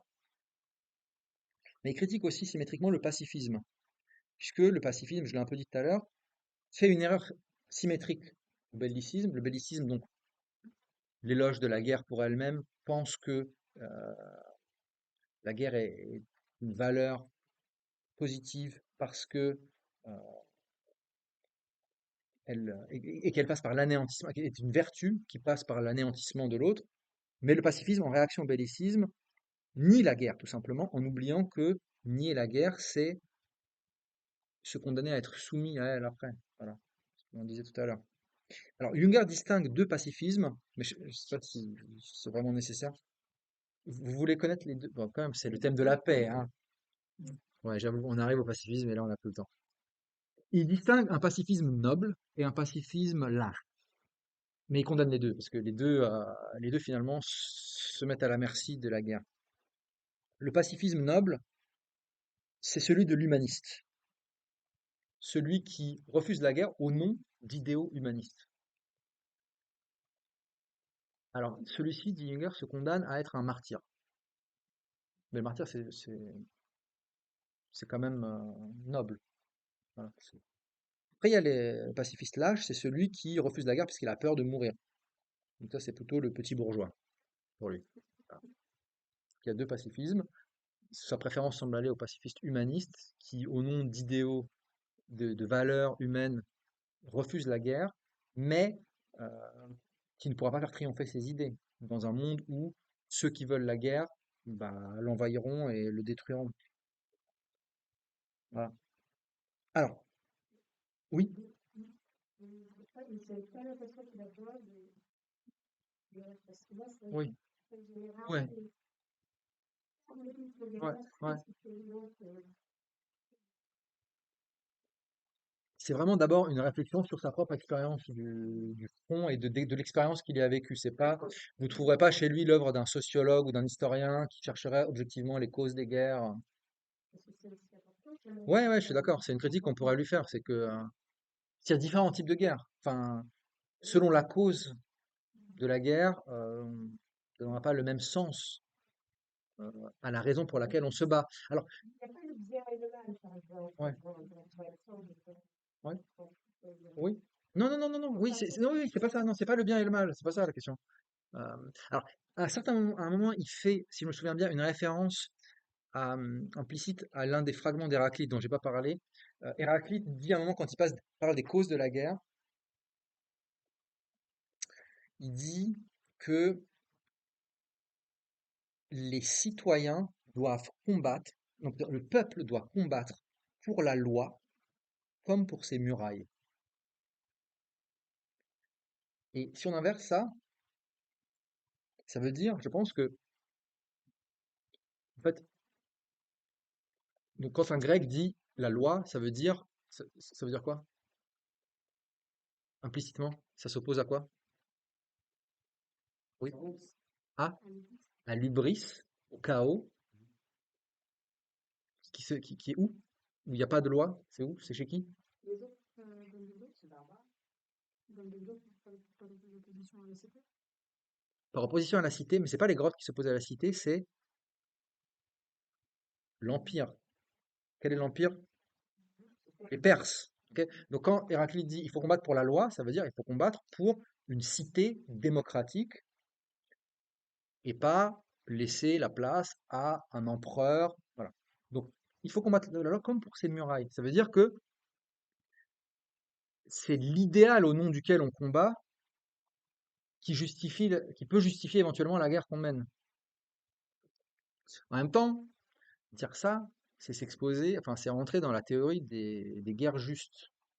Et le problème des théories des guerres justes, c'est que on a toujours un bon idéal pour aller se battre, quand même. Il y a des armes de destruction massive, on va pas les laisser. Bon, en fait, elles n'existent pas, mais voilà. Donc là, ici, en même temps, il y a quelque chose de salutaire dans le fait de de pas introduire le bien et le mal dans la guerre. Là, c'est factuel, il y a des combats. Qu'est-ce qui se passe dans les combats? Comment la vie s'y manifeste? C'est quoi le type de vie, en fait, d'expérience? C'est notamment pourquoi. Ouais, c'est ça. Cherchez le comment plutôt que le pourquoi. Alors, en même temps, bon, c'est pas moi hein, qui va vous dire le contraire. Je suis assez d'accord avec votre objection, hein. Les philosophes aiment bien aussi répondre à la question pourquoi. Et sûrement que c'est peut-être une limite, ou en tout cas, voilà, oui, il faut avoir conscience que c'est ça qui fait. Faut pas lui demander une théorie de la guerre en général. Mais est-ce qu'on peut avoir une pensée archaïque du temps de guerre? C'est-à-dire, Ouais, en fait, c'est les dieux. c'est les, C'est les dieux qui c'est les- existent, c'est c'est les les dieux. dieux, ouais. Oui, Oui, c'est ça, dans la mythologie c'est la grecque, royauté d'un enfant, c'est les dieux qui jouent au dé, là. C'est des enfants qui jouent. Les dieux sont des enfants qui jouent au dé. C'est pour ça qu'il y a des guerres. Comme dans Bernard Werber, des dieux. oui, Et donc, ouais, c'est. Alors, oui, Jünger, disons, ne nie pas la liberté humaine, mais il n'en fait pas non plus. Il la relativise fortement dans le déclenchement des guerres. Oui, c'est ça. En fait, il décrit les guerres un peu comme, ouais, comme des phénomènes à réinscrire dans la nature, en fait, plus général. Ça me fait penser à un texte je sais pas si vous connaissez Sebald, qui est un auteur autrichien euh, qui a écrit un livre, qui publie chez le même éditeur d'ailleurs, qui s'appelle De la destruction considérée comme un élément de l'histoire naturelle. Et c'est le premier à parler des bombardements de l'Allemagne c'est écrit, je pense, dans les années 60, je dirais, de remettre bon, De la c'est destruction considérée. comme un élément de l'histoire naturelle.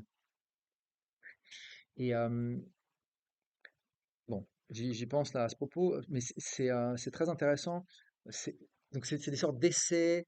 En même temps, c'est une écriture très spéciale. Il insère des photos, des photographies dans dans ses ouvrages. Il a un, personne ne connaît Sebald? Il a écrit un ouvrage aussi qui s'appelle Les Émigrants, qui est l'histoire de quatre personnes et de leur expérience de l'émigration. Bon, bon, si vous connaissez pas, je ne veux pas en parler trop non plus, mais bon, pour conclure, parce que là le temps passe, je voulais quand même revenir rapidement sur cette idée d'expérience intérieure, parce que je l'ai un peu évoqué, mais quelle est la signification de cette idée d'expérience intérieure? Alors, l'idée d'expérience intérieure, c'est l'idée qu'il y a une sorte de révélation qui peut se faire, quelque chose qu'on peut apprendre, une sorte de connaissance à laquelle on peut parvenir par l'expérience, et qui s'apparente presque parfois à l'expérience mystique. Euh, alors, dans un premier temps, on pourrait dire que la guerre, comme expérience intérieure, bon, qu'est-ce qu'on apprend dans la guerre? Quelle est l'expérience intérieure dont on ressort? Bah, d'abord, c'est que la guerre fait tomber les masques de la civilisation et révèle euh, que la barbarie est une puissance possible, une des modalités possibles de tout être humain, ce qu'on n'aime pas trop voir en face habituellement. Voilà. Je vous donne deux citations. Certes, la sauvagerie, la brutalité, la couleur crue propre aux instincts se sont lissées, polies, estompées au fil des millénaires où la société brida la pulsion des appétits et des désirs. Certes, un raffinement croissant l'a décanté et ennobli, mais le bestial n'endort pas moins toujours au fond de son être. Au combat, plus loin, au combat, qui dépouille l'homme de toute convention, comme des loques rapiécées d'un mendiant, la bête se fait jour, monstre mystérieux, ressurgit des tréfonds de l'âme. Et ça, il ne le dit pas sur les autres, il le dit sur lui-même. Hein. Il décrit vraiment le type de jubilation presque érotique, comme j'ai dit dans le chapitre Eros, à la vue du sang, ou juste avant le combat. Voilà, alors je vous donne le passage justement dans le chapitre qui s'appelle Sang. Voilà ce qu'il dit. Aussi étrange que cela soit à entendre pour qui ne s'est jamais battu pour rester en vie, la vision de l'adversaire procure, outre un comble d'horreur, la délivrance d'une pression pesante et insupportable. C'est la volupté du sang, flottant au-dessus de la guerre comme le rouge voile des tempêtes au mât de la galère noire, et dont l'élan illimité n'est comparable qu'à l'amour. Non mais, c'est un délire, non? C'est incroyable. Et ça, il le dit sur lui-même. C'est l'expérience, il fait part de sa propre expérience. Euh, il faut voir ça en face, voilà ce qu'il nous dit. Euh, Alors certains interprètent ça comme un éloge de la guerre. Moi, c'est pas comme ça que je le lis exactement. Je pense pas. C'est plutôt de dire, bah, si on écarte ça, c'est-à-dire si on ne parle pas de ça, alors qu'on l'a vécu, il manque quelque chose au tableau quoi de l'expérience humaine. Alors c'est problématique du point de vue moral en même temps, hein, Mais ce mais qui il faut faire face à ça si on veut penser la paix. Voilà. Si ça procure ça à certaines personnes, qu'est-ce qu'on fait? ce qui est intéressant quand même, c'est cette idée, c'est difficile de traduire le mot, mais vous l'avez cité tout à l'heure, c'est que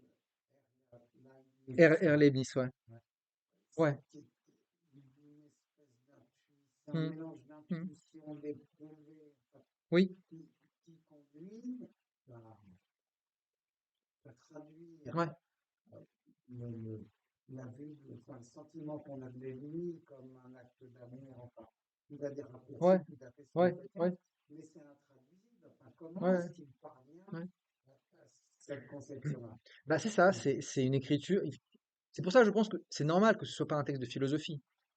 D'ailleurs, les textes de philosophie, de manière générale, sur le mal, sur la guerre, sont souvent un peu décevants parce que ils nous permettent d'éclairer un peu conceptuellement de quoi on parle, mais une fois qu'on a les concepts, après, on voit qu'il y a quelque chose que sûrement seules les œuvres de fiction peuvent nous transmettre, où la parole poétique peut faire résonner en nous quelque chose qui ne passe pas uniquement par les concepts et par la raison. Et ça, c'est l'autre chose, justement. Peut-être que, euh, que la, que l'expérience de la guerre révèle, d'après Junger, c'est que le rationalisme et l'humanisme ont une dimension parfois trop abstraite.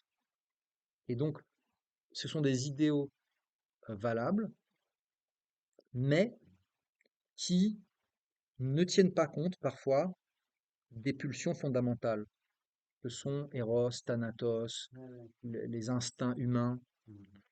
voilà. Et dont, et donc c'est très proche de Freud parfois, les textes de Freud sur la civilisation, le malaise dans la civilisation et tout ça, ou c'est les textes de Freud sur la guerre. Si vous lisez la correspondance de Einstein et Freud, euh, la SDN, eh ben, vous voyez que Freud, voilà, a une très grande conscience de ça. Il est très pessimiste. Alors que Einstein dit, bon, bah, si les hommes de bonne volonté se rassemblent, c'est bon, on se débrouille et on met fin à la guerre, quoi. Pour toujours. Et Freud, il dit, ouais, vous êtes un physicien, un génie. Moi, je connais un peu deux, trois trucs sur la psyché humaine. Donc, je vais vous dire comment ça se passe avec mes patients. Et en fait, j'ai des hommes de 50 ans qui rêvent d'inceste. Donc, qu'est-ce que c'est que ça, le rationalisme là-dedans? C'est pas rationnel. Des rêves, vraiment, quoi. Ils font des rêves où ils couchent avec leur mère. Bon. Ça, c'est la psyché humaine. Donc, il y a un truc, il y a un aspect irrationnel il y a des pulsions refoulées que la civilisation contient. C'est ça l'idée de Freud aussi, hein, c'est que la civilisation, c'est la répression, quoi, des pulsions. Mais cette répression, en même temps, c'est très, très, très frustrant. Et donc, il y a des moments où ça pète. Mais du coup, non plus, il a pris un plaisir énorme. Ça se entend qu'il a eu peur, c'était lui ou Oui, l'autre et qu'il y allait. oui, c'est un peu dialectique, hein, parce il fait vision de comble d'horreur, mais aussi délivrance d'une pression. Et donc, il y a les deux. Peut-être que c'est le seul à l'avoir dit, mais que beaucoup Bah, ont pensé la même chose. je sais pas, c'est une bonne question, ça. En même temps, lui, il était avec les officiers, mais bon, il était quand même sur le front. euh, C'est la première guerre, donc côté français, je crois que c'est demain par midi. oui.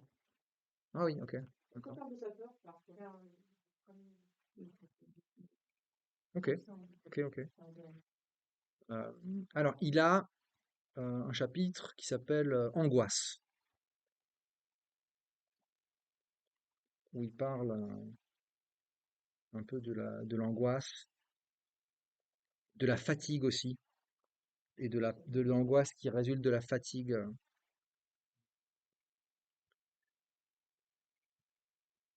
Lorsqu'on est fatigué à ce point, l'aspect angoissant des choses ressort fortement. On entend dans les coins toutes sortes de chuchotements sarcastiques. Les visages humains prennent une expression méchante, sournoise. On voudrait pleurer ou mettre son poing sur la figure d'un de ces spectres narquois. Donc à 6h30, vous faites mouvement, par surprise. Une fois la seconde tranchée entre vos mains, vous avez les vues sur le ravin du mort-homme où doivent se trouver de fortes réserves. Il s'agit de le prendre aussi vite que possible sous un feu efficace. Si jamais vous rencontrez une résistance avant, pourquoi raconte-t-il tout ça? Méchanceté pure et simple. Ces paroles me liment les nerfs. Je veux dormir, chez moi, dans un lit blanc, ne plus me soucier de rien. Ouais, après, il y a une sorte de dialogue comme ça avec les ordres qui sont donnés, hein.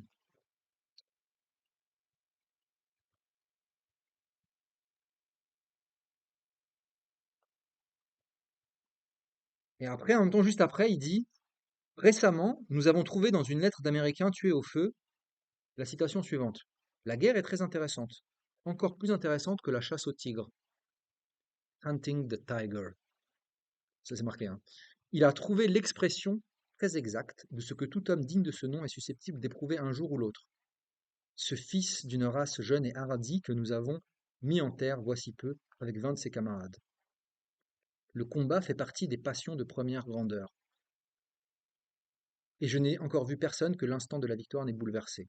Demain, ça va nous reprendre, lorsque, après une brève lutte à mort, après un déchaînement des moyens les plus raffinés, après le gigantesque déploiement de forces dont l'homme moderne est capable, nous aurons les yeux fixés sur le fond du ravin et son grouillement de fuyards. Et nous pousserons une fois encore d'une bouche qui bait comme une gueule, ce cri dément, ce cri prolongé qui nous a si souvent percé les oreilles. C'est un chant infiniment vieux qui ressurgit, terrifiant de notre horreur, dont on n'aurait jamais pensé qu'il fût encore vivant en nous.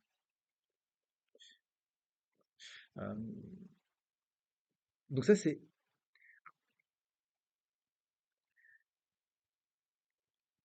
juste après les descriptions de la fatigue, de l'angoisse, à nouveau les descriptions de l'exaltation du combat. Encore cette contradiction, ce passage de l'un à l'autre. Alors, sur cette notion d'expérience intérieure, ça m'a fait penser aussi à un texte de Georges Bataille qui s'appelle L'expérience intérieure, qui est postérieur au texte de Junger, où au tout début, Georges Bataille définit l'expérience. Donc c'est un ouvrage qui a été publié à la fin des années 60, je crois. Voici une citation de Bataille, il dit: «J'entends par expérience intérieure ce que d'habitude on nomme expérience mystique, les états d'extase, de ravissement, au moins d'émotion méditée, c'est-à-dire des modes d'intensification de la vie qui peuvent transfigurer un peu la vie ordinaire.» Et donc, pour finir, pour conclure, donc, je dirais que qu'est-ce qui peut donc transfigurer l'horreur de la guerre? D'après Junger, bah, c'est d'abord une forme de connaissance ou de révélation d'état de l'humanité et de possibilités enfouies dans la nature humaine. Même si elles sont immorales, ou bizarres, baroques, étranges, violentes, ce sont des possibilités de la vie. Et donc, en ce sens, elles nous donnent une connaissance de choses qu'on ignorerait par ailleurs, et qui resteraient sinon méconnues. Deuxième chose que l'expérience de la guerre révèle, c'est une mise en question de l'idée de progrès et de l'humanisme rationaliste dont je parlais tout à l'heure. À savoir que on progresse uniformément vers de plus en plus de civilisation et que nos pulsions sont domptées une fois pour toutes, une fois qu'on a été civilisé. Et également, une mise en question du matérialisme existentiel. Matérialisme existentiel, je veux dire le matérialisme, le fait d'accorder de la valeur uniquement aux objets matériels. La guerre, voilà, révèle que les êtres humains sont capables de sacrifice, de mettre leur vie en jeu, et donc d'être attachés à d'autres choses que simplement la préservation de leurs biens, comme matériel. Et puis, voilà, on a une sorte de révélation, de manifestation de ce qui résiste à une vision idyllique de l'être humain. Sa part d'opacité, de mystère même contradictoire, comme il le décrit parfois. Et une dernière chose par rapport à cette idée d'intensification de l'existence qui affleure parfois dans les textes de Junger, c'est que ce que la guerre révèle aussi, c'est, bah, en fait, l'expérience de la guerre, c'est aussi l'expérience de la proximité avec la mort. Donc c'est le fait de mettre sa vie en jeu, là, il le dit dans une citation. Donc la proximité avec la mort, ça ne veut pas dire que c'est bien quoi de mourir, mais ça veut dire que le fait d'avoir envisagé la possibilité de mourir, et c'est pas de l'avoir envisagé intellectuellement, je sais que je vais mourir un jour, mais de l'avoir vécu, justement, bah, ça donne une plus grande valeur à la vie. Enfin, ça intensifie le rapport à la vie. Et donc, ça élargit la conscience des choses. Et ça permet aussi de se décentrer de son narcissisme purement. Voilà, c'est paradoxal. Ça permet d'avoir donner une plus grande valeur à sa propre vie, mais sans que ce soit du narcissisme en même temps purement égoïste. Bon, c'est une version un peu idyllique hein, de la guerre. Une objection que moi j'avais, mais peut-être on en parlera dans la discussion, c'est Junger ne parle pas de tous les aspects traumatisants de la guerre, les traumas. Bon, mais bon, il parle de son expérience à lui. Euh, donc, la guerre, conclusion, vraiment, j'ai encore une minute, et après j'arrête. La guerre peut donc être décrite comme une expérience intérieure par Junger, non pas pour la glorification du combat et de la mort, mais en tant qu'elle donne l'idée de la possibilité d'une vie plus intense. Mais pas de n'importe quelle intensité, celle qui peut éventuellement permettre justement de transcender cette bestialité dont il parle par ailleurs.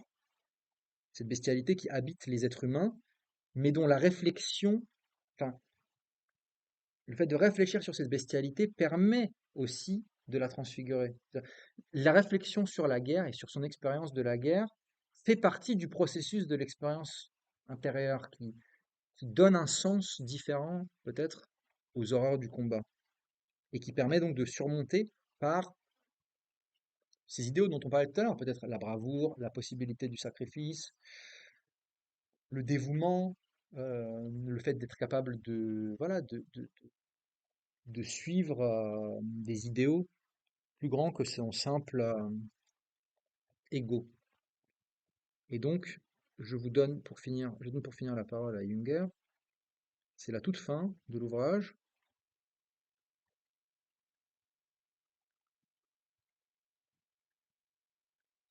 Tous les buts sont passagers. Le mouvement seul est éternel, qui ne cesse de susciter des spectacles splendides et impitoyables. S'abîmer dans leur inutilité sublime, comme on le fait dans une œuvre d'art ou dans le ciel étoilé, voilà qui n'est accordé qu'à peu d'entre nous. Mais celui qui dans cette guerre n'éprouva que la négation, que la souffrance propre, et non l'affirmation, le mouvement supérieur, l'aura vécu en esclave.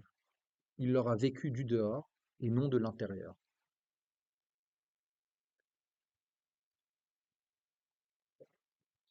Voilà. Je m'arrête sur cette. Bah, la discussion est ouverte. Qu'est-ce que vous en pensez? Est-ce que c'est pas gênant, ça? Le fait de parler de la guerre par-delà les jugements moraux. Parce qu'on pourrait déplacer sur autre chose que la guerre et qui nous met dans des situations comme ça, comme des meurtres, Ouais, voilà, ouais, sans faire de lien. ouais, Mais dans ouais, une- ouais, je sais pas, ouais. C'est-à-dire des expériences de passage à la limite, où on dépasse. C'est extrême. Ouais. là, les collectifs. Mm. En restant dans un champ philosophique brusquement, il avait l'impression que il y a le stoïcisme, c'est-à-dire que, en fait, en réalité, c'est abominable, on est en prison, Ouais. on est torturé, Ah oui, etc. oui. Mais Mm. l'âme, Ouais. mais c'est un autre registre. Mm. Oui, c'est un peu un autre registre. Oui, mais, ouais. Ou alors, comme de toute façon, il y aura toujours des guerres, autant Autant profiter et se mettre bien dans les combats. Ah non, j'aime bien cette idée. Ouais. aussi les côtés positifs qui nous ont fait évoluer. Ouais. Tout n'est pas Bah, moi, 100%. Moi, ce que je trouve intéressant dans la lecture de ce texte, euh, c'est que, bon, ça vient nous challenger un peu sur notre propre rapport à la guerre et à la paix, et que je pense qu'il faut, comment dire, il faut intégrer dans notre réflexion et dans notre panorama de ce que c'est que le désir de paix, ce type d'expérience, en fait. Moi, j'y vois pas exactement. Bon, oui, c'est vrai, en un sens, on peut dire que c'est un éloge de la guerre, au sens où euh, la guerre n'est pas condamnée de manière unilatérale, où il n'y voit pas comme que la négation, comme il dit. Euh, En même temps, un éloge, c'est quand même un jugement moral, c'est-à-dire c'est bien, non? Là, on a vraiment l'impression qu'il se situe dans. Moi, ça m'a vraiment fait penser à ce que dit Nietzsche, c'est-à-dire c'est pas un jugement qu'on porte, c'est comment ça marche, quoi? Quel est le type d'expérience auquel ça donne lieu? Ouais, c'est ça.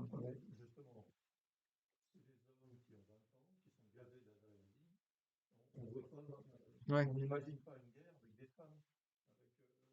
Si on se dit, imaginons une guerre où il n'y a que des femmes, je ne suis pas sûr qu'il y aurait la guerre.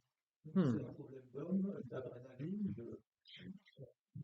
Il n'y a pas des femmes qui sont soldats parfois? Il y a pas des femmes qui sont soldats parfois? Bon, je vais pas sortir les Amazones, hein, mais. on ne le voit pas. Ouais.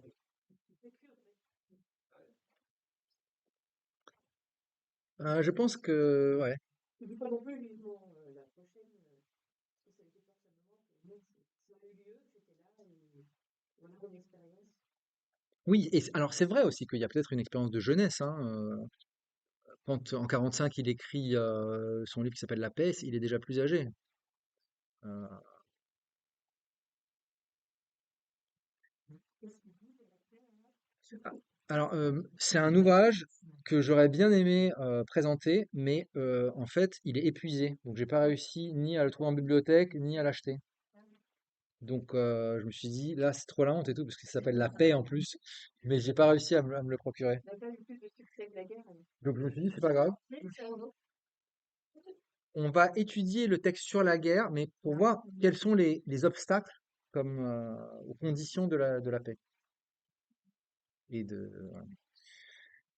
Bon, j'espère que ça vous aura quand même intéressé. Je vous dis, les romans sont vraiment intéressants. Et puis ça vaut le coup de lire une fois quand même les essais aussi. Je trouve que ça donne, ça permet d'élargir un peu la perspective sur cette question. Est-ce que vous avez des questions sur ce que j'ai dit en particulier ou d'autres objections ou d'autres difficultés On a parlé ce problème par rapport au collectif, l'individu, le fait qu'il parle pas des causes de la guerre non plus. Moi, j'ai une question sur son enfance, sur son éducation. Qu'est-ce qui a pu expliquer Oui. que ce soit un libre penseur comme ça? Il Ouais, c'est une frappe bonne pas. question. Parce que je pense qu'il a une éducation plutôt classique prussienne, hein, rigoriste, ouais, on va dire ça comme ça. Euh, alors, je sais qu'il était en grande émulation et fraternité, c'est le cas de dire, avec son frère. Ils avaient une relation très forte. Et donc, je ne sais pas si ensemble, ils ont pu, quelque chose dans leur relation leur a permis de sortir de là. Ou c'est peut-être, je sais pas, en fait, c'est difficile de répondre à cette question. Qu'est-ce qui, dans son histoire, l'a mené à développer sa singularité? Il a une éducation classique, hein, il a lu les classiques, hein, les Grecs, les Latins. C'est peut-être la valeur de l'éducation classique. Ça permet, même quand elle est imposée autoritairement, à certaines figures qui seraient intéressées de s'émanciper par leur développement. Bon, s'il n'y a pas d'autres questions, je vous remercie.